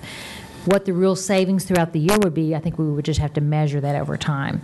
So right now, I mean, our only place to go to is year-end balance, knowing that moving forward, this is an ongoing cost, as Mr. Velkoff pointed out. So we would have to continue to look for those ongoing savings. And that is actually what I visited with Chairman Bulova about, is it's not only one time year end, but it would be an ongoing cost to us. And so they recognize that. So I think it's championing with them. If this is important to them too, they need to come to the table and help us fund it, because we have lots of other pressing needs that we have moving forward. Right, and I appreciate that, and it does give me a cause for concern, though. Harkening back to online textbooks, Priority Schools Initiative, other wonderful ideas that came up to us that perhaps weren't all the way thought through, if I could be kind and say that. And so I wonder if this might be one of those where we might think twice before we implement something. And I'm going to continue with some of my comments. It was noted in here that $1.3 million could be saved by cutting 3 days out of some employees' salaries, but you felt that you didn't want to do that in year one, right? Because you wanted to give them enough time to anticipate the cost reduction to them. Is that right? Yes, that's correct. I think you have to be respectful of your employees, right? Okay. And this is about investment in the system, investment in kids, and is this, so we want to make sure that the board would be committed to make an investment that makes this workable for schools, makes it workable for teachers. Right, okay. And so we're not claiming any of those savings until we actually have an eyeballs on as to what that would be. I understand that. But so you're saying really that we would be paying the $1.3 million and they wouldn't be working for those days, right? I'm hoping that's not what you're saying. That's correct. That is not what we're saying. Good. They will continue to have the longer contract days. What we're planning on doing is within those days providing some professional development for our bus drivers as well as our food service workers. Because if you look at the requirements now, there are significant amounts of regulations coming down about personnel training within our food service workers. So we would utilize those days to provide some additional professional development. So they will be working. Thank you. I appreciate that. But I'll just be on record as saying for $1.3 million, I'd like to discuss as a board how we might agree to spend that money on professional development for staff versus something else, perhaps. So I have a question about that. Continuing on, I have a question about the teachers and to what extent the teachers have been involved. I noticed the work group was mostly principal-oriented, and so is it the intention to go out to the teachers this week when we go to the parents and the community to get a more detailed feedback from them? Because I've gotten a little bit anecdotally, but... We have met with the teacher organizations. I think we can certainly, poll teachers if that's something you all would want to do. I will tell you that we've heard time and time again from our teachers as it relates to the working conditions. Eric sat right down there at the end of the table and told us that continues to be an issue from our elementary teachers particularly, which was unique to us. So I think this is responding to what we continue to hear as a need from our teachers. And I think the teacher organizations would tell you that that is the case. I think there's trepidation until we have a regulation that shows we're guaranteeing it. And what we're saying today, and we've said it both times we've met, we're not going to do this unless we can guarantee that we can protect that unencumbered time for our teachers, for our elementary teachers. Our secondary teachers already have it. Okay. And I appreciate that. I think just because we've heard for years now about teacher morale and the need for autonomy and how important time is, that this might be one of those times that it would be, in my view, better to over-communicate with our teachers to make sure that we have asked their opinion and that we've thought through any of the implications. Like, for example, some of them say they use that Monday afternoon to take their doctor's appointments or whatever. So one of them said, hey, what about using the IAs instead? So, okay, I'm just throwing it out there. So that really gets into the details that we don't need to be thinking about. I'm just saying that these are things that I'm hoping someone is addressing and regarding the implementation and the teachers. Also, last but not least, Mrs. Smith, I wanted to tag along to your comments about FLES. And regardless of how any of us feel about FLES, I know that that's key to this proposal here, and I understand that. But I also was reading ahead, and we did have a proposal and a report from a work group on the international languages that we just realized we're not going to have time to do today, so it was pulled. But my question is this, and that is, this group is looking at how we're rolling out foreign language instruction, and so to what extent will that work feed into or have a relationship with the FLES and the components of FLES at the elementary school? Am I making sense there? Again, this is a question, I think, of timing that I'm trying to raise and understand. Well, I think it's the same as what we were saying earlier. I think it would be difficult at this juncture to say we're implementing FLES at every school next year. Is that a goal? And you're going to hear a report from that we could not hear tonight because we had so much on our plate, but it's scheduled for July. For July. You'll see a long-term strategy for how do we increase that, and I still think that could be could continue in any way, shape, or form that the school board wishes. But in terms of whether or not we implement this next year, we're going to have to provide some flexibility. Okay. And primarily around certification challenges. That makes sense to me. Okay, thank you. So I guess you've heard from me that while I support the concept overall, my main fear, since I was the only one who voted no on online textbooks, I just have to say that I now am a little bit fearful about just moving forward until we've thought through all the implications. Mr. Rakovics. Thank you, Chairman Moon. And thank you, Mr. Paris, and your team for putting together this calendar. I am certain that the hard work you've put into this will be, in the long run, very much a win-win for our teachers and our students. However, as I mentioned the last time we met, I do have my concerns. Many of my colleagues have expressed those already, so I'll try to be succinct and just basically speak them in terms from me. I see huge benefits for our teachers with this planning time immediately, right from the get-go, and I think that's wonderful, well-deserved, and a long time coming. But I guess my concerns lie in the area of curriculum for our students and community. As my colleagues have stated, Mr. Valkov alluded, I don't think this is the best strategic approach, putting this out there so quickly. We're talking about and investing in having strategic approaches to things, and I think this is an example. Ms. Reed talked about it just recently about when you do things quickly, sometimes things don't work as well as they should. And as I said, there's some win-wins here, but there's some trepidation. Community involvement, full and genuine community dialogue. 10 days, people. 10 days. That's what we have. That's what we have till we vote on this. And that concerns me greatly. 10 days. So that's a big concern for me.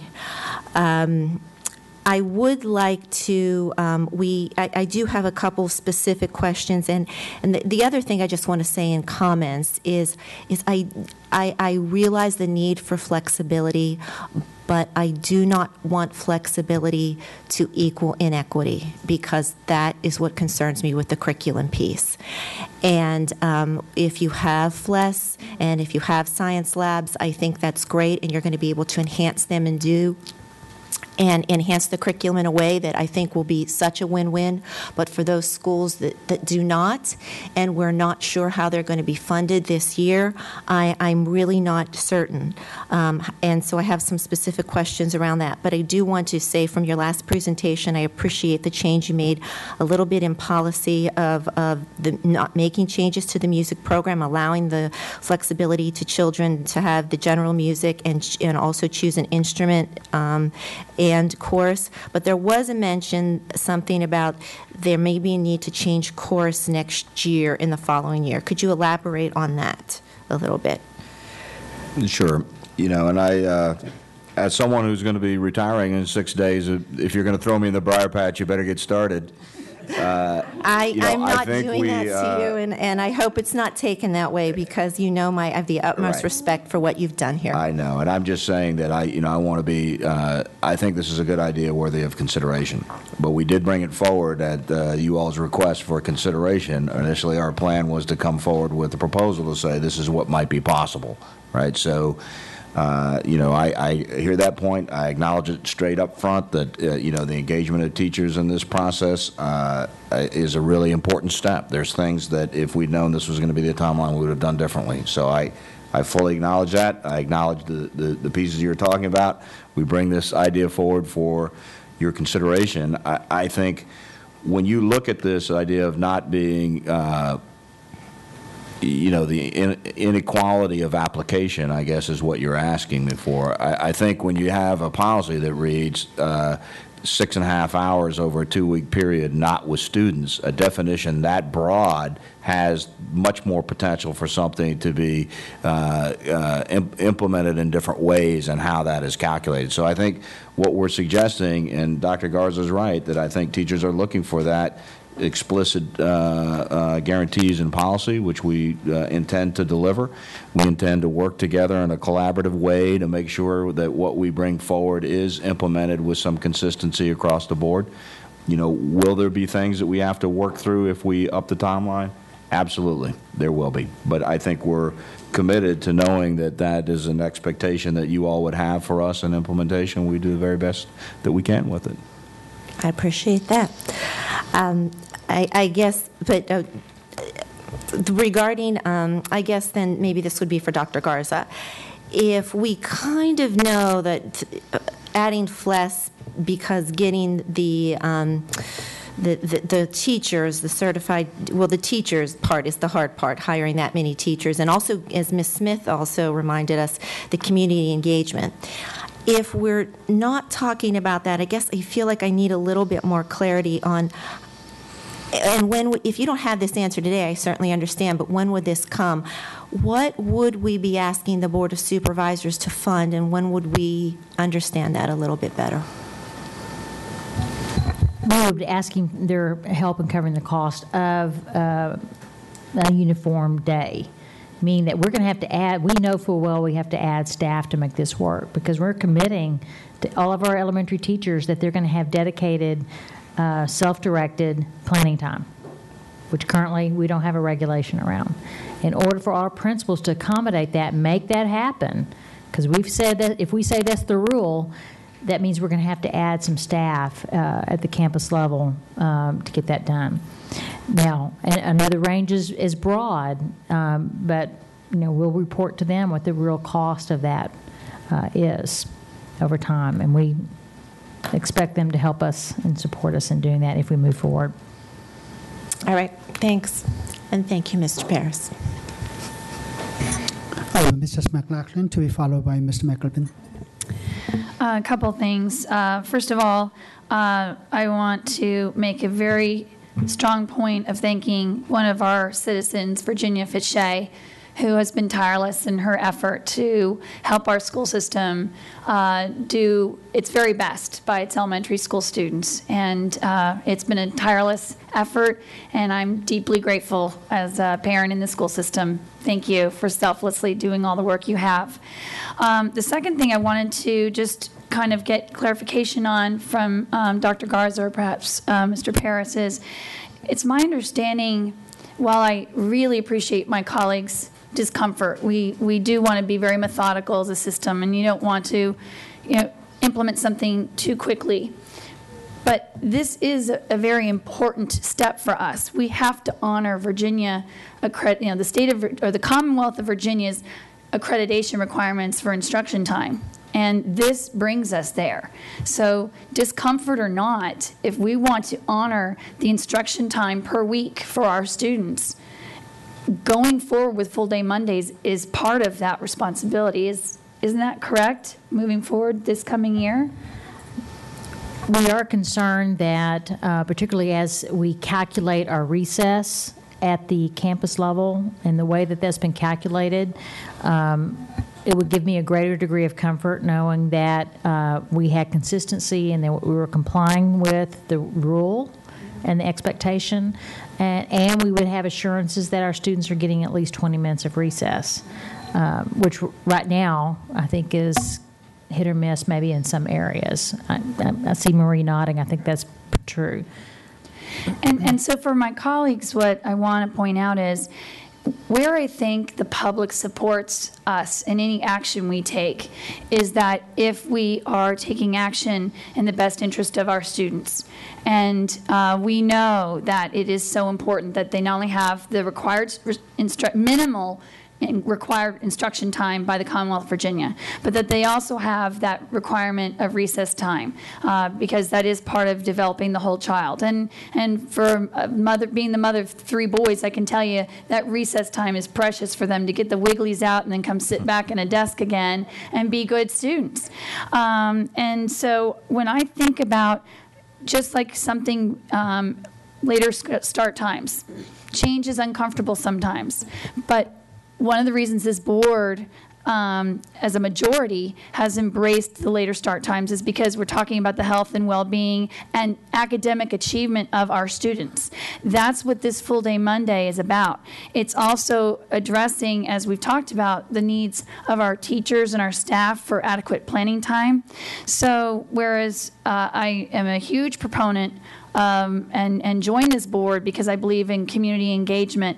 And I do appreciate that we will survey to really enable our parents to weigh in before we would vote on the 26th. And I would humbly suggest that we have a survey for our teachers as well. I mean, if we can roll out a survey to ask the input from our parents, I would like to see that we do that for our teachers so that they feel their voices and their input were honored by this board. But I think that we have to really think about why we're moving in this direction. And everything I've heard today continues to affirm for me that this is in the best interest of kids.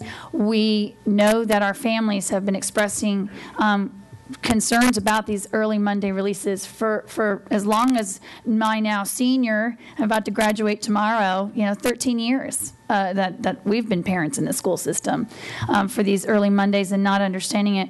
I did want to ask, because we're trying to figure out how do we staff this, because it's going to be kind of new. Did this task force look at surrounding jurisdictions who have not had the early Mondays? They just always had a standard Monday through Friday schedule, how they went about or how they currently staff their buildings? Because I'm a little worried that because we had this sort of unique structure and now we're trying to kind of cut and paste and make it work, are we overcomplicating the staffing component here, or was that part of when you came together with the proposal? Had you looked at what staffing and schedules look like at a traditional elementary school without early release? Yeah, I think what we looked at was the fact that the way that we're staffed works Tuesday through Friday, right? So the fact that what we're doing is just basically replicating what we do 4 out of the 5 days already. I think there has been some creative conversations that in the order of this discussion, I think around world languages and things we could do differently. I think that is something that this board is committed to, and I think our community is committed to, that we ought to look deeply about that. Dr. Garza has brought up some suggestions around could we do some things differently with science. So to be as honest as I can, we have not explored other divisions because I think of what we have as something that's already been working for us. But I think we are open to some possibilities that we've already partially discussed around this table. I appreciate that because as Dr. Garza, you really provided additional reassurance for me just earlier with your comments that we'll work at this over the summer, and teachers will be, or the principals will be looking at their staffing needs. And so we're not going to just go out and hire based on sort of this proposed model. We'll really see, like school by school, what does our master calendars require, and that sounds very strategic, doing it that way. Did you want to comment? I think we would need to do that. And I would also, even under our current configuration and our current structure, every one of our elementary schools has a different master schedule. Okay, the needs are different. Every school has a different DNA. Every principal has, and his or her leadership team, including teacher leaders, have different priorities. Every one of these principals right here, have a different schedule, and so that's why we have to almost look at this from an individual, school by school basis to see what their needs are. And the way in which principals are creative about the way they use their staff is different from campus to campus. So we're never going to get to a place, I think, where every school is going to be kind of the same. We won't ever get there, I hope. I don't think we will. Two other quick things. Number one, as a meeting manager with my colleague, Ms. Strauss, when we looked at the ambitious agenda, we realized it was going to be difficult to address the World Languages Report today as well. But in piggybacking off what perhaps Ms. Reed said and the dialogue we're having about FLES, I think it's really important that these two issues are not coupled together. I am fully embracing this full day Monday. But that said, whether we use STEAM or STEM to continue to enrich the elementary school, I understand the board's advocacy for foreign language. I'm a believer in foreign language, but I have a son getting ready to graduate with AP Spanish tomorrow, and he did not start his foreign language education until the 8th grade, and he's been very successful in acquiring a second language. So I think that I'm looking at this discussion, I hope that as a system, and looking at our educators, Dr. Garza and your team, that we really do think about not just defaulting and saying, oh, we believe everybody wants to put FLES in as a component of the full day Mondays now. I think that is a secondary discussion. But I do think, and that's why I'm glad we're not making it part and parcel, because I actually would have been more uncomfortable with rushing into that sort of connection. And the final question I have, Dr. Garza, is you and I spoke before about the fact that at the elementary school level, in terms of state regulations, that there really isn't anything that specifically targets teacher planning time the way it's done at the middle school, high school. And I know from our prior conversations, my concern is what sort of regulation or protections can we be considering here to provide that protection for our elementary school teachers for that individual planning time that isn't going to be absorbed through CLT? I mean, everything I've heard today makes me feel comfortable, but I didn't know if we need to be codifying that or not. There would actually be a regulation. Assuming board approval, we would develop a regulation that would specify. I think there's a slide that shows it on this PowerPoint. Okay. So and that would outline the individual and versus the collaborative. Right. In fact, it's actually under the Committee of Regulations. We recognize that we would have to put that in regulation. Okay. Which is essentially, our requirements of our schools. Great. Thank you, Chairman Moon. I'm done. Okay. Any other board member before I do go back? I have Mr. McElveen. I'm sorry. You're on my list. Okay, thank you. So, Mrs. Reed, for your information, I did raise hell when I heard that we were not going to have that report today from the Internationalization Task Force, because we've just tasked staff with doing a year's worth of work researching this issue. And if you ever want an example of putting the cart before the horse, we're going to vote on this thing 3 weeks before we hear from that committee. That's ridiculous. And so I'm still very unhappy with that. Melissa, can I ask you to pull up slide 12 of the first PowerPoint, please?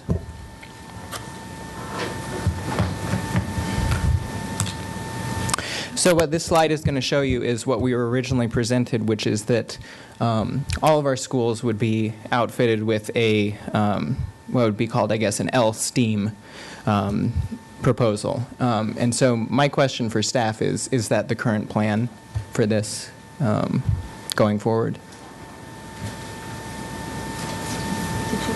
What did you call it?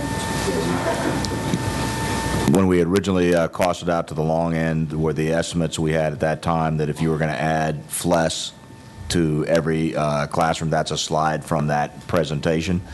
And I think the commitment the board's sense of the beliefs that are already established around world languages.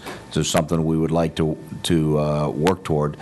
I think what we've characterized as what we would like to do and what would be possible to do coming into the next year. So I think I'll have to defer to Dr. Pajardo, but I think when you look at the licensure for a teacher that would be accredited to teach FLES, right, that it would be easier for us. We have a greater pool of applicants that would be available for the Triple T mission. So there would be some differences as to how schools would address it, but we're trying to look at what would be possible if you wanted to do it in this timeline. I think you would have some schools that could potentially add FLES if that was already in their community pipeline. But if we were to make this work next year, we, for the most part, would have to pursue it in other ways.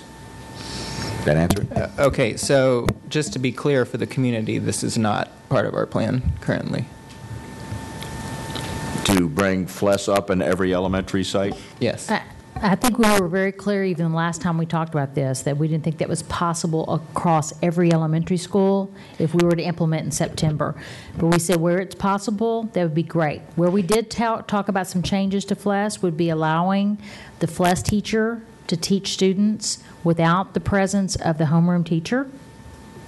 We said that. So, and that will, and so we were also presented with the idea of raising the student-teacher ratio. Is that still in the plan as a result of that? Yeah, we would have to look at that to see whether or not we can maximize our current staffing at every school. That would not be necessary in all cases, though, depending on how many students at each school. Okay, and then Ms. Derenak-Kofax asked about costing and how the proposal we're going to present to the Board of Supervisors, were they to provide extra funding for this. Does that funding take into account our needs for FLES education? So the $8.8 million that we need to fund FLES at all of our elementary schools that was originally presented to us, is that taken account into what we will present to the Board of Supervisors to fund this proposal? What we will be presenting to the Board of Supervisors, assuming we move forward, is the cost of adding additional staff. Now, I will tell you that I believe that doesn't preclude the board from any point in time, whether that be next year or the year after that, by saying we're going to implement this division-wide, and then we just look differently at how we staff a school. We staff schools differently every year. So I don't think this ties our hands on a foreign language proposal moving forward. I don't believe it does, just because I know how we staff schools every year, how many teachers we hire on an annual basis. So I don't think one precludes the other. I will tell you it does help us, though, that we have 40-something schools out there, is that right, that have FLES. That does mitigate some of our cost of implementing. So that's additional staff that we can use. So the fact that we have it in some schools helps us move this forward. And additionally, the world language proposal is a phased proposal because of those certification issues. Right. So to be fair, any funding that's for the current proposal as conceived will not go to FLES. Is that correct? That's actually not correct. Okay. Because let's say we do this next year, and we have to staff our schools up to make it work. If a year from now the board says, well, we want to implement FLES division-wide, then what we would have to do is the schools that don't currently have it, we would have to adjust their staffing where they may not have, we may displace one teacher that's a core teacher and maybe moved over here, and they would actually have then a FLES teacher. So what it would be is a substitute for current cost. Once we take this program to scale, whether or not we make some of that be around foreign language or not, or we leave it up to campuses, the cost of staffing that model is still the same. It's what we offer within that bucket that could change. And someone maybe can explain that better than I just did. And it's still the same cost. And we would be offering one-year contracts to teachers so that if we did have to switch out the following year, those teachers would only be on a one-year contract and wouldn't be part of that school staffing. Okay. So let me say it one more time, because I think this is a very important point you're making.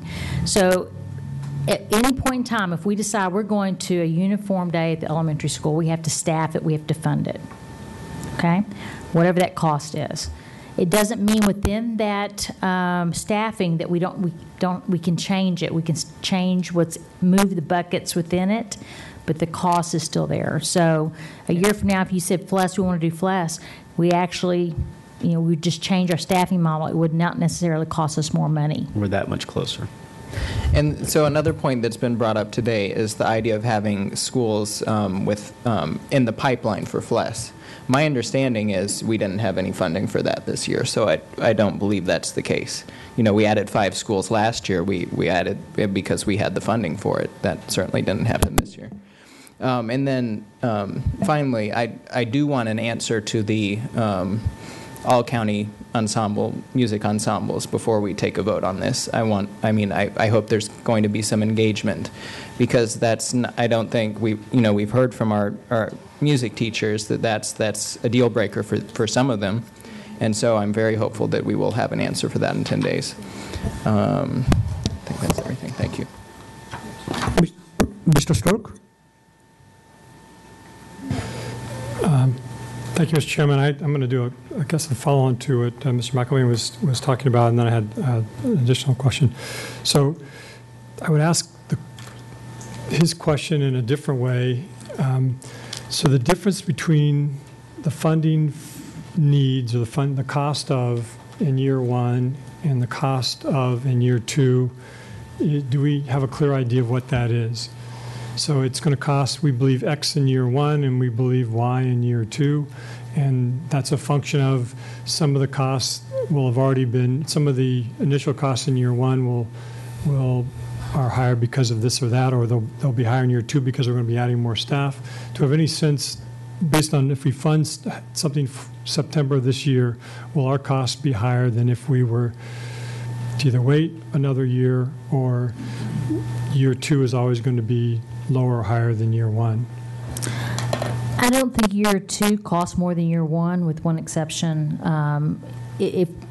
As I think Dan Paris pointed out earlier, this is going to have to be looked at on a case-by-case basis, individual school basis. I will tell you, there are some principals that have told me they can make it work with their current staffing. Some it would require additional staffing, so that's why our range of costs is greater than what we'd like. But at this point, that's realistic. But once it's implemented, I don't think there's any greater cost. It is an ongoing cost. Mm-hmm. So once you can invest, it is an ongoing cost on a year-to-year basis. So once we implement it, once we fine-tune it and have it completed, whatever that cost is, only costs that would be increased on an annual basis is growth. Beyond that, growth or increases in compensation. Yes. So yes. Okay, so year 1, year 2, theoretically, they're all going to have the same essential cost to them. And then, is there a difference in the funding, if there's a difference in the cost, if that's implemented in September versus being implemented in September of 2015? 2014 versus 2015, do you see any differential, any significant costs that might be incurred because it's 2014, either more or less than 2015? No, except with the exception that we'd have more time to really analyze deeply, and so I think our cost projection would be much more narrowed. I can't imagine it would cost more or less waiting another year. I think it would be the same cost. Do you understand the question, Dan? Am I missing something? Yeah, what I would interpret the question in this way, to say this is about capacity of our school-based leaders to deliver a master schedule that was the most efficient possible, right? So if you had additional time to build that capacity across schools and think about those things, it's potential you could capture some efficiencies in there. But I don't believe that would be overly significant, but any money in this environment is significant, so I won't say that. So there would be, and that would be my expectation. Let me just say that. I don't know how how it couldn't be less if you had another year to plan it, but there's obviously costs in spending time to plan and energy on that as well that you maybe you would lose as part of that process too. So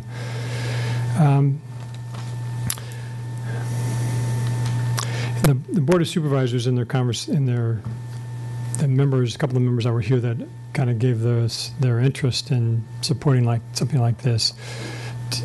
I wasn't the only that heard it, but I couldn't tell if that was an understanding that this was an ongoing cost, that therefore it would, in essence, be added to our base, or this was, in terms of getting something off the ground for this year, it was viewed as something that they potentially could help us with carryover money or year-end funding or whatever to do that. Anybody have a sense of what that meant?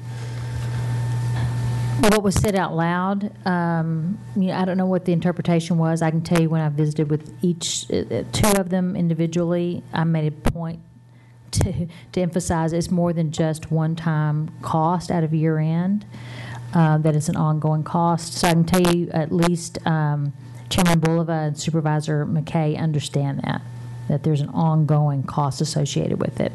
Now, I know they don't represent necessarily the full Board of Supervisors, but they've at least expressed interest in helping us both with both, at least to me. Okay. And my last question would be, this may be an obvious answer, but it's not obvious enough to me. Is one of our objectives, one of my objectives for some time is getting additional instruction time for students, and this apparently provides additional instruction time for students. Do we capture the full 2.5 hours that it represents, or is there some part of this that's used for transition, or so yes, somebody help me with this. Yes, it would be significant. For example, those grade levels currently that already have their 5 hours, each day they have 1 hour of planning time. They will get the entire full 2.5 hours per week for every one of those Mondays. So you times that by the 34, 35 weeks, that's significant instructional time. So for those grade levels right now that have that going on. Now, for the other grade levels that don't have planning time on that Monday, they would gain some back, but it wouldn't be as significant as those other grade levels that already have that time. So help me understand what you just said a little bit, please. Sure. And then, so we're increasing the students' time in class by 2.5 hours on Monday. And that 2.5 hours, what I just heard you say is that some grade levels would benefit from that, some wouldn't. I'm not sure I understand. Well, they would all benefit. Let me just be specific. Grade 6, grade 5, grade 4, and grade 3 have 1 hour of planning time every single day, Monday through Friday. Kindergarten, first, and second grade do not because of the shortened Monday. So immediately by adding the elongated Monday, grades 6, 5, 4, and 3 gain an extra 2.5 hours because they already have lunch. They already have all of the things that they would normally have to have. The rest of that Monday would be pure instruction for them. Now, for the kindergarten, first, and second grade who do not currently have Monday planning, we'd have to put in an hour of planning for them. So they'd have an hour and a half for the Monday. So they gain an hour and a half, kinder, first, and second. But there were other grades that already have that planning time built in. 6th, 5th, 4th, and 3rd, they gain a full 2.5 hours. Okay, Roger's making this way too complicated. I think he is. I'm sorry, I tried to be specific. I think I understand why, but it's important because he's the one that needs to make it happen if we do it right. So I'm very pleased that but the 2.5 hours additional time for students, that's real instructional time. That's real instructional time. And so someone doing the math could say, okay, so what's 2.5 hours, times every day, times 180 days? Well, no, it would be for the Monday. So how many Mondays we have, times that's how many extra hours for every Monday, right? For instruction. Significant. So it is significant. Now, what's done with that time is different, but I think we all value, even if it is they're in PE or if they're in music. That's what you were making. That's what he was talking. Roger was talking about. We'd like to think of those as important That's valued instructional opportunities as time, well. too. Whether it's music or PE or whatever, there's still, we believe, value in doing Well, so. there's also, like, we're very different schools, but yet we're very much alike. If I used my FLES time and put that back in my triple T block, then I would save an hour for every teacher a week, because they have to have an hour of the FLES time. So if it's in triple T time, they will be meeting during that time, and that just reinforces my 45-minute blocks plus my other time that I would have for other things. So it works in a lot of different ways. So like you said, we're all different. We all have different things. Roger and I are much alike at times. And the only difference of schools that would have less instruction time are those schools that are going to be going to the 20-minute recess instead of the 10-minute recess, which we're all happy for that to happen for our kids. Or it's scheduled, I mean, the changes in the hallway changes between one class and another. Theoretically, there's some lost time there, et cetera. Yeah, but you really save on transitions. the net of it is absolutely far more than 120 minutes a week. Let's put it that way, is what I'm hearing. It's a definite plus. Yeah. Of instructional time. And that's kind of where I have lots of questions, and I share them here, but boy, it's tough to get past the fact that we could immediately increase instructional time by 220 plus minutes of real instruction time. We could do that, as long as we get obviously some support in the funding of this. I think that's where I come back to, is that I share huge amounts of the concerns that have been raised here, but if I can get 2 hours for some of our neediest kids a week more and get back what we stole from them when we got rid of Excel, and really did steal it from them and hurt them in the process, then I'm with this. So, thank you. I know I have at least 30 members, and to go back, but let me chime in on this right now, that I am fully supportive of this. Starting from September of this year, this is a perfect opportunity for us, with all the work that have already gone into this. I think we can do this. Superintendent has said that we can do this. I think we should do this. As Mr. Stowe pointed out, that there's 2.5 hours of additional time on every Monday. That's on every Monday, 2.5 hours for our elementary school students, be it PE, a little more recess time, art, music, science, world language, or anything else school can come up with. It may be just for the next 1 year period of time, and then might come something else in the following year. But for the next 1 year, what is clear is there's additional time for our students in class and school, which is also being not only by, you may say the anecdote, but we should get, if a survey can go out tomorrow, we'll get the numbers by Monday from parents and hopefully from teachers as well, that I am quite certain that our elementary school parents will be very, very much supportive of this. And then I want to support my elementary school parents as well in their desire to have this. And I've been wanting to see this come for many, many, many years. That why have I waited until this point? I waited until this point until we had a right superintendent to take this one on. And she's done a one heck of a job, being able to come up with this recommendation. And I'm excited that we can do this. That, even the Chairman Blova and Supervisor McKay and Supervisor Harry, they were willing to support us. And I heard again from Chairman Blova on Saturday that she want me to send her a letter after we are done with the discussion, so that the board, because she's going to support us, that her board can have this discussion and to make a decision. And no doubt whatsoever that they're going to come through this with some sort of, support, financial support for us, because they also want to get credit for something that will be very beneficial to the entire community. I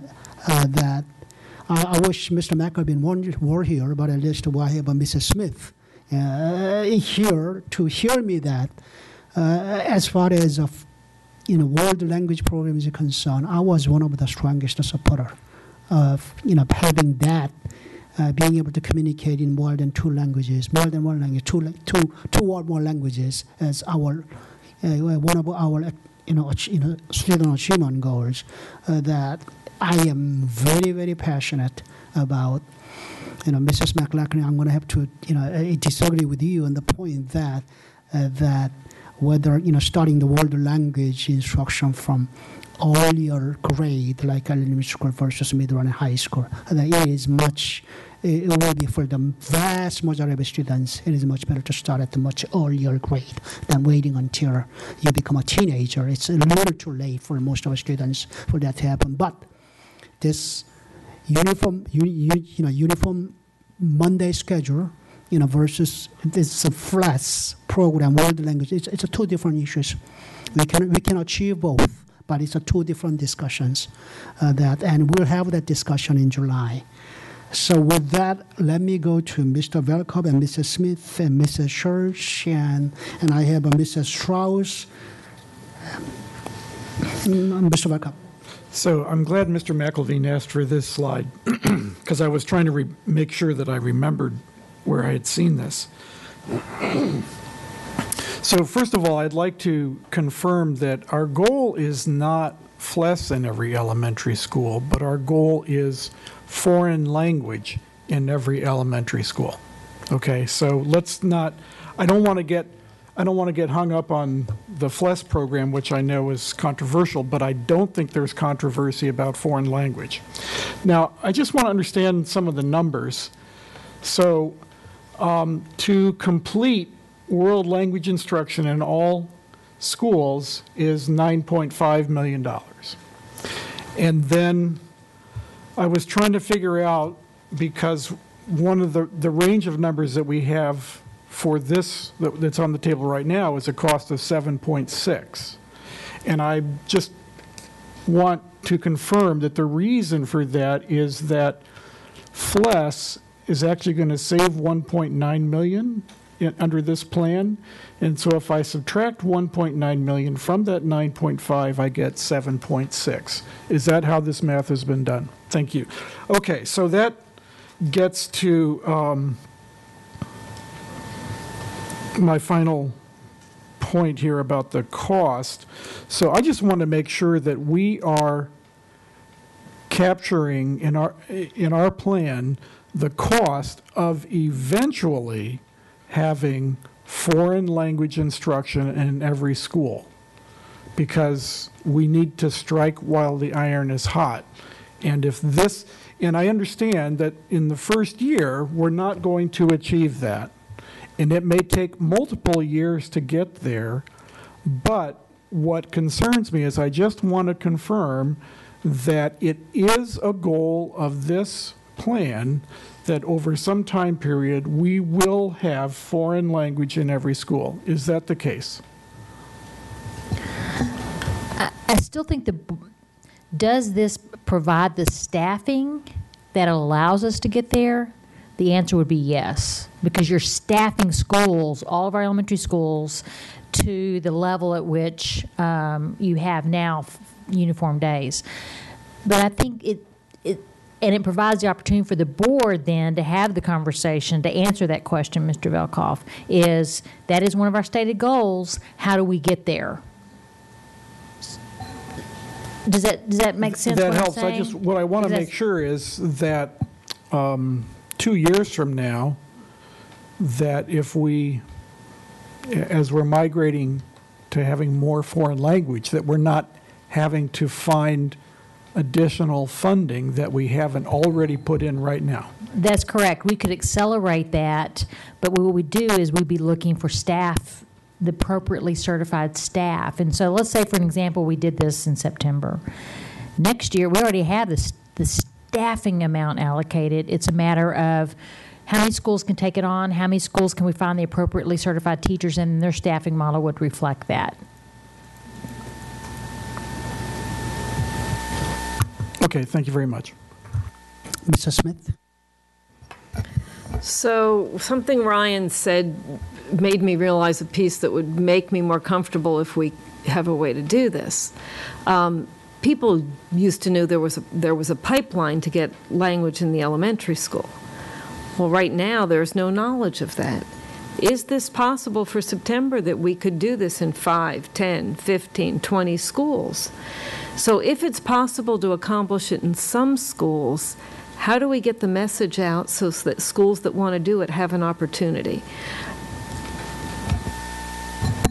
I actually think that principals have that on their radar as one of the options. Is that correct, Marie?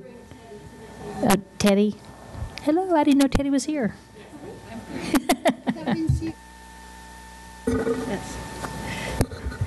In the World Languages Working Group report that is going to be presented to the board on July 14th, there is a 5-year implementation plan that outlines how this could be implemented over time starting next year.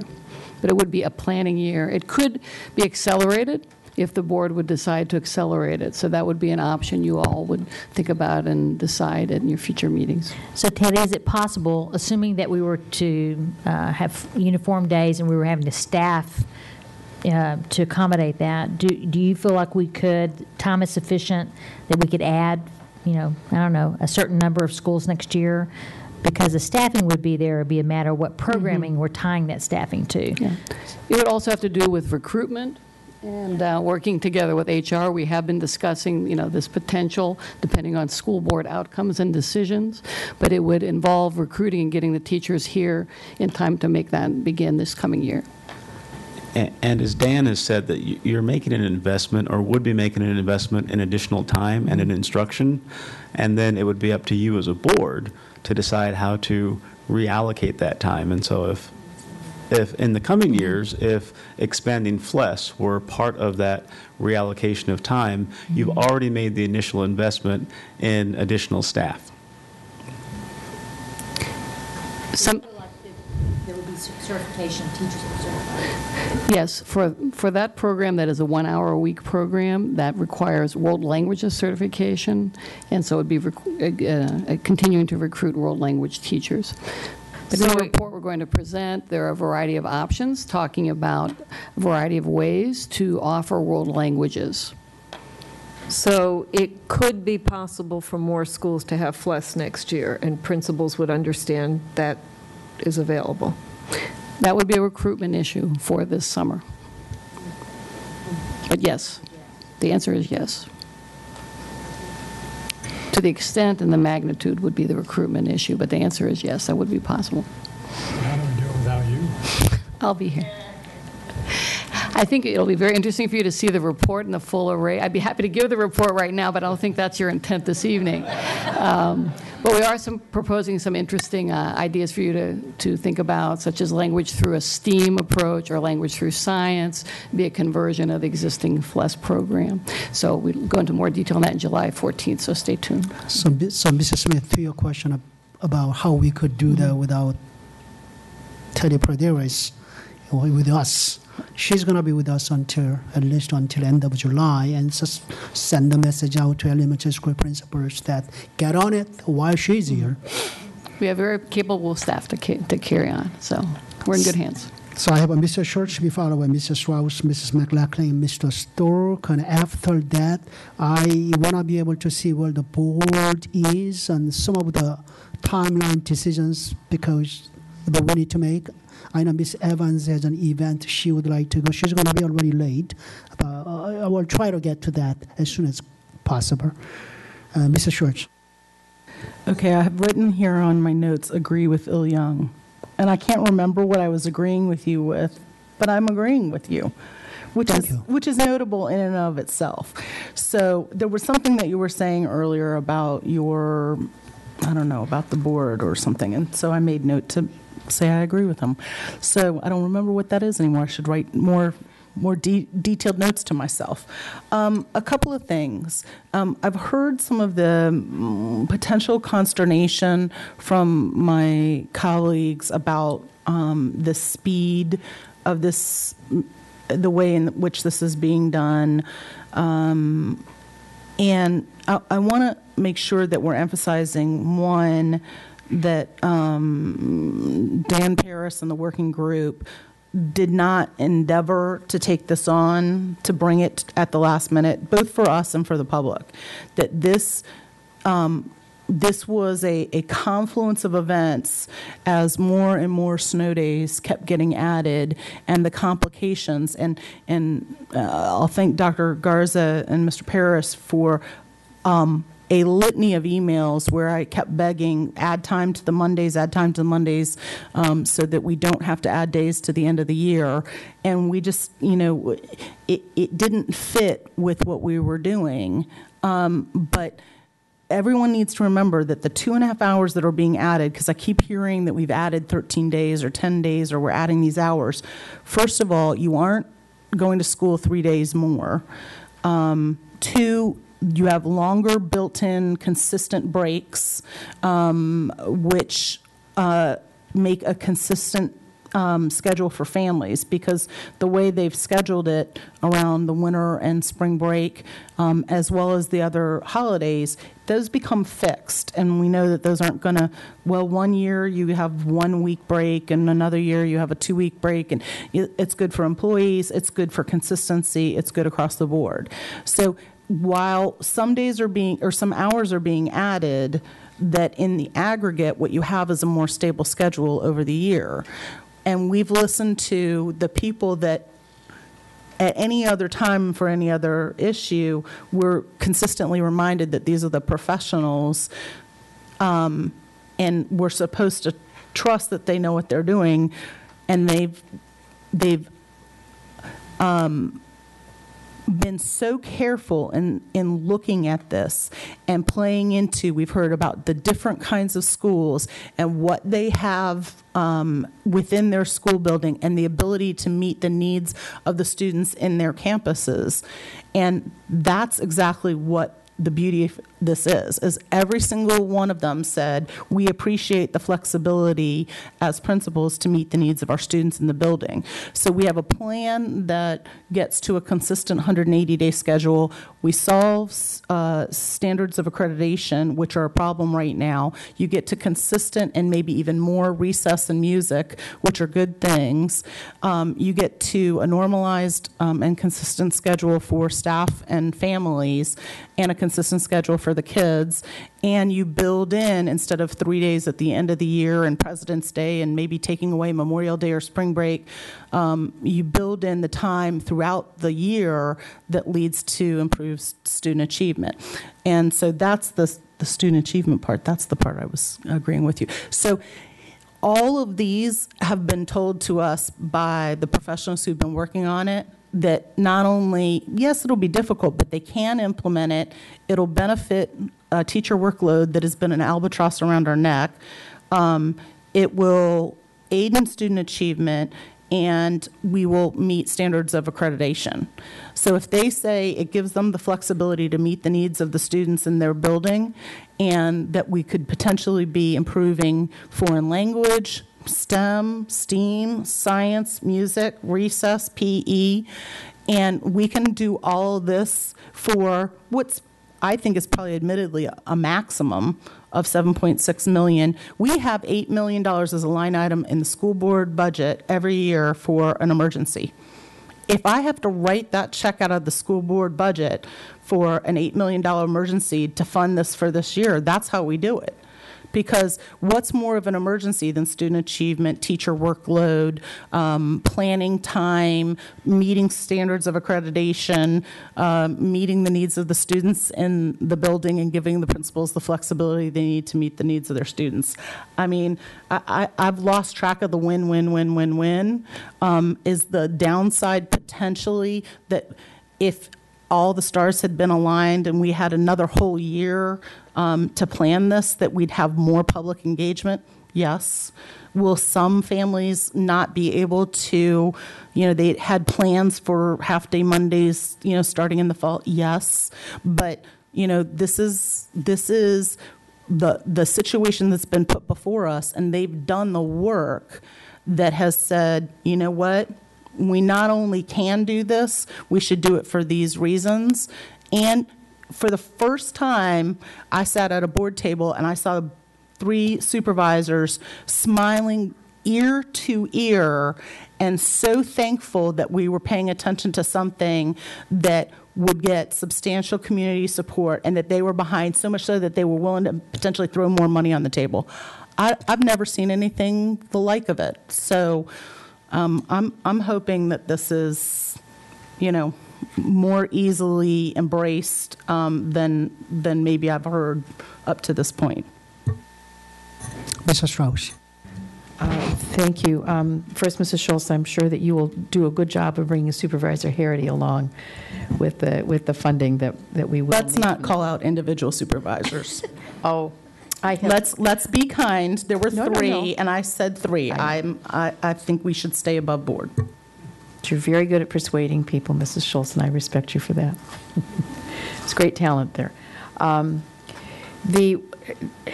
Having seen the report on the world languages, because initially I was also very concerned. I shared Ms. Smith's concern, because I do want to make sure that we get dual language learning beginning in elementary school for all of our teachers. The advantage of, if in fact we can get this additional funding, which I think we will, it helps us to capture the funding we're going to need for that. And having seen the rollout of the plan of how we will bring more foreign language in elementary school, it is going to take a multi-year rollout, a large part because of the state requirement for elementary certifications, not just a foreign language certification, but elementary teachers. And I understand we are partnering with many of our local universities so that we will, in fact, turn out more teachers who can fill these positions, but it is going to take time. And I also understand that there are some languages that we will be able to roll out more easily than others. I would be very interested if, in fact, we could even help a school or two to expand their elementary foreign language next year through this process. I would certainly support that, and I know it's going to take on a school-by-school basis and recruiting and all the rest of it, but I certainly don't want to give up on the full rollout of the early language possibility. But I do see an advantage of all of a sudden we seem to have support for this and support for the funding. And it is sort of strike while the iron is hot, I'm thinking in this circumstance, because if we were simply looking for the funding just for the elementary foreign language, it's an uphill struggle because we've been talking about this for a number of years and could not get the kind of support for this additional staffing. But however the stars have been aligned, it appears that we are getting more support for the additional 2 hours of instruction on a Monday for a whole variety of reasons. So I share your concerns, Ms. Smith. I certainly, and Mr. McElveen, I am as determined as you are to make sure that we get this complete rollout for elementary foreign language. So I will be supporting going forward. I'm still a little nervous, but I know a lot of very good principals and other people who will be managing this through, and I guess I will put faith in your assurance that we can somehow do this. I've watched you all do amazing things before, so all right. You said we can do this, so we'll do it. Because this is a public work session, I just wanted to emphasize two things. Number one, Mr. Moon, I've spoken since I joined the board 2.5 years ago about how much I understand the research. I believe in the research, and I value elementary foreign language instruction. We don't disagree on that. Where we might disagree is the FLES program the best way to deliver it? And when we've had budgetary restrictions on and expanding the existing FLES program versus trying to pay for other programs and services related to student achievement, that's where maybe we were having that wrestling with. But I keep being quoted as saying I don't value elementary school foreign language instruction, and I just wanted my colleagues and the public to understand I absolutely embrace it and think it's important. Mr. Velkoff, I think you captured it beautifully. The question is just simply what's the best vehicle for us to deliver foreign language instruction.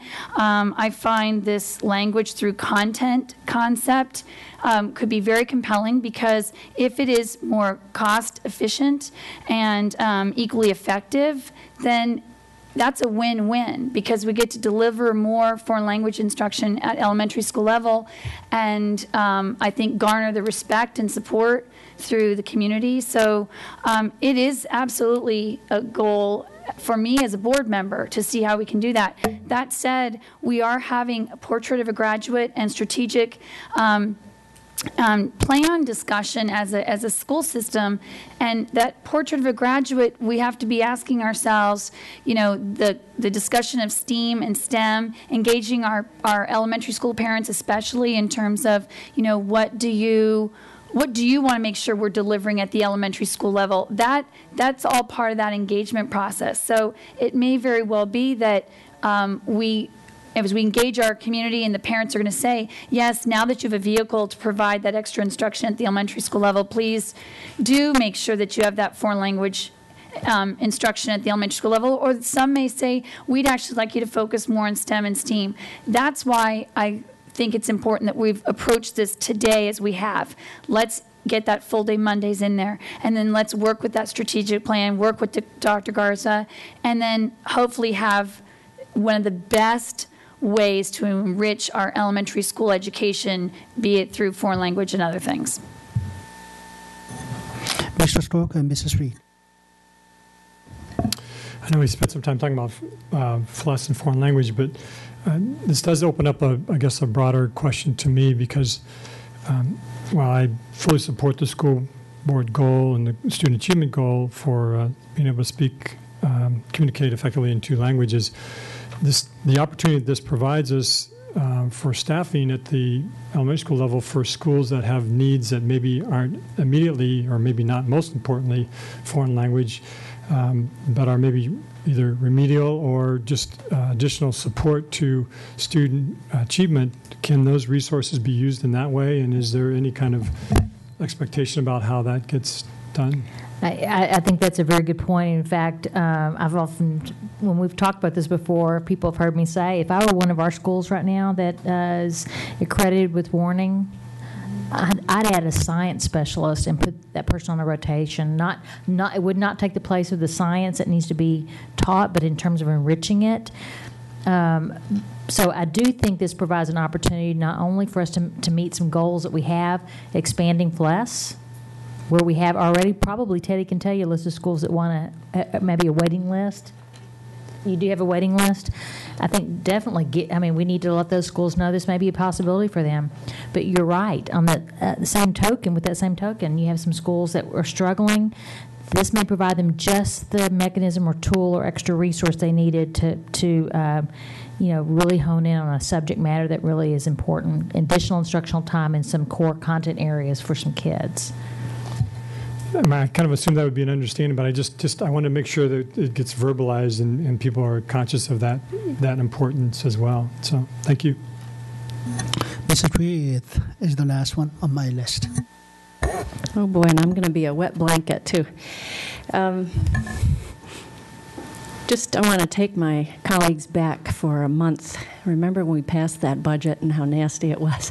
Here we are a month later now talking about the dollars and cents of it. I mean, the merits of the proposal aside, my beef, I cannot get past the fact that this will cost us additional money. And so you might recall that we were lectured by the Board of Supervisors, and they gave us this handout, Principles of Sound Financial Management, saying, don't use one-time money for recurring costs. So that's kind of bothering me a little bit.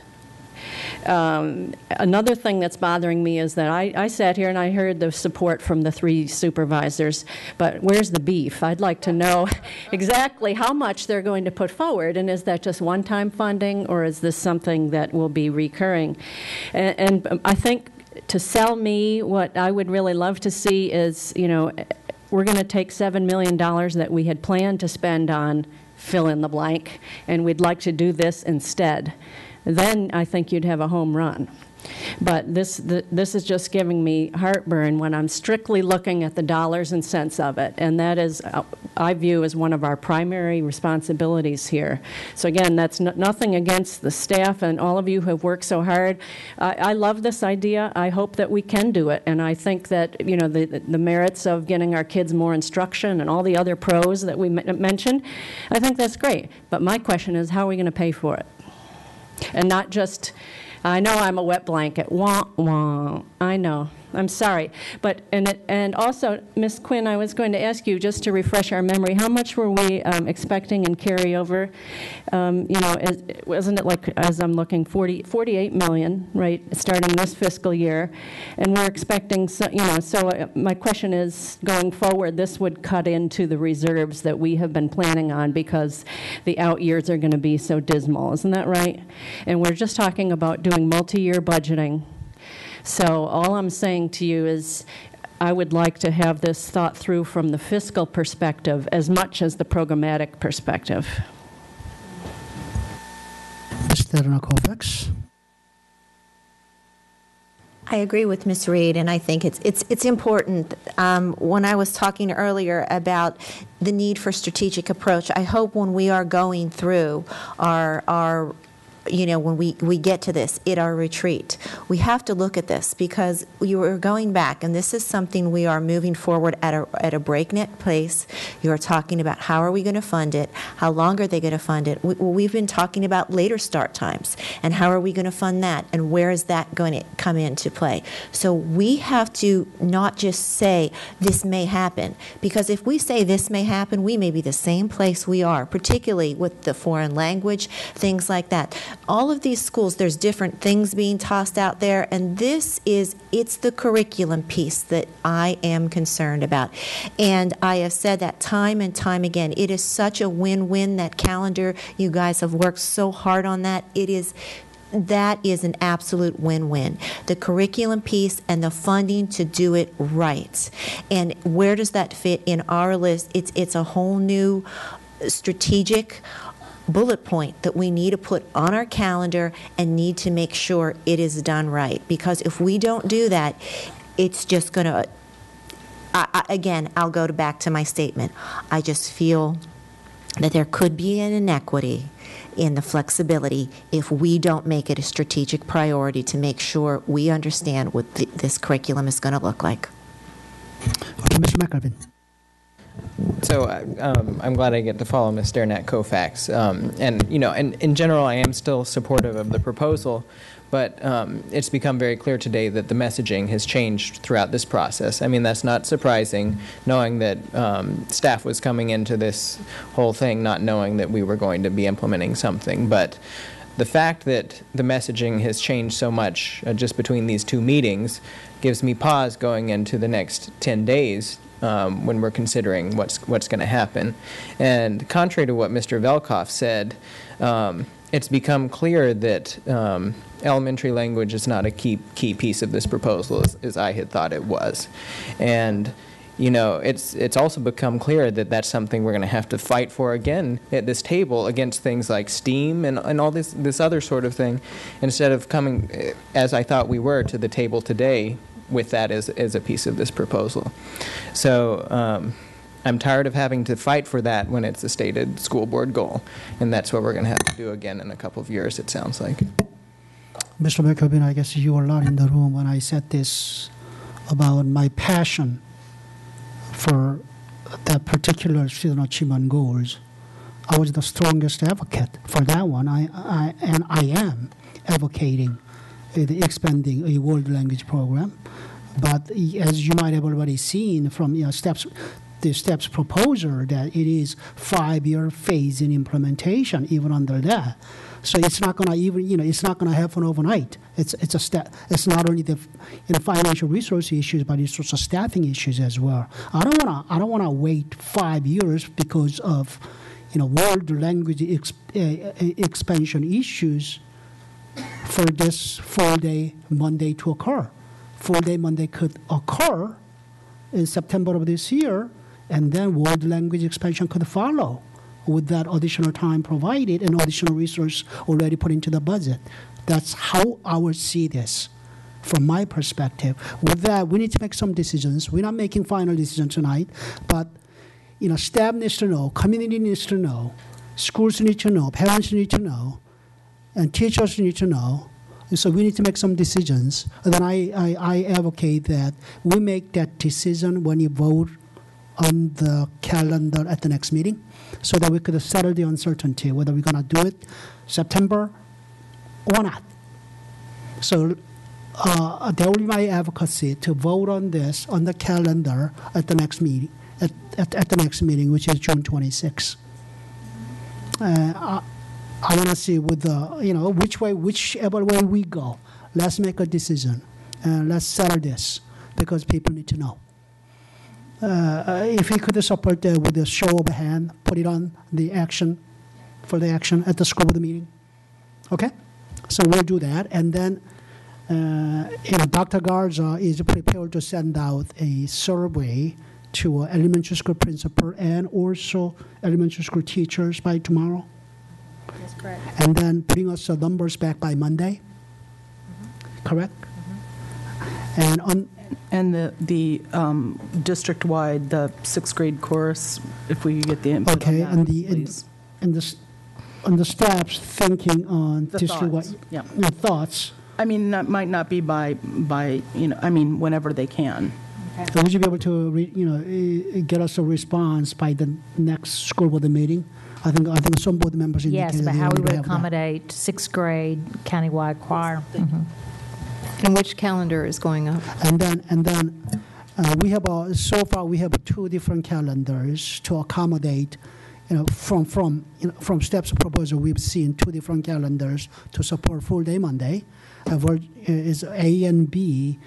Dr. Garza, you are going to make a further recommendation onto those calendars. The only difference between the 2 versions that have been considered here is whether or not we have Veterans Day as a holiday. Is that correct, Mr. Paris? Yeah, it's Veterans Day would be a teacher work day, and we would take that from May, a teacher work day, but it would be off for the parents and the students. That's the version B, correct? That's version B. Our recommendation, I believe, right now is version A, and we'll continue to look at that, but we would bring you one version for your consideration. Okay. And could we get to see that? Could we see that version by Monday? Would that be okay? And then, all right. Anything else for today's discussion? With that, this work session is adjourned. Kate, can we applaud the working group and the time they spent, Absolutely. please? I hate to applaud them first, but we're not done. We have on our agenda that we need to discuss We're not done yet. any. All these folks can go there. Yes, you can all go, but this segment of the work session's done. We have one more segment to do. Yes, please. Mr. Chairman, I just want you to know that the United States is ahead 1-0 on a goal that was scored in the first minute of the game. Oh my God. Okay, thank you. Okay, we'll take a 2-minute break.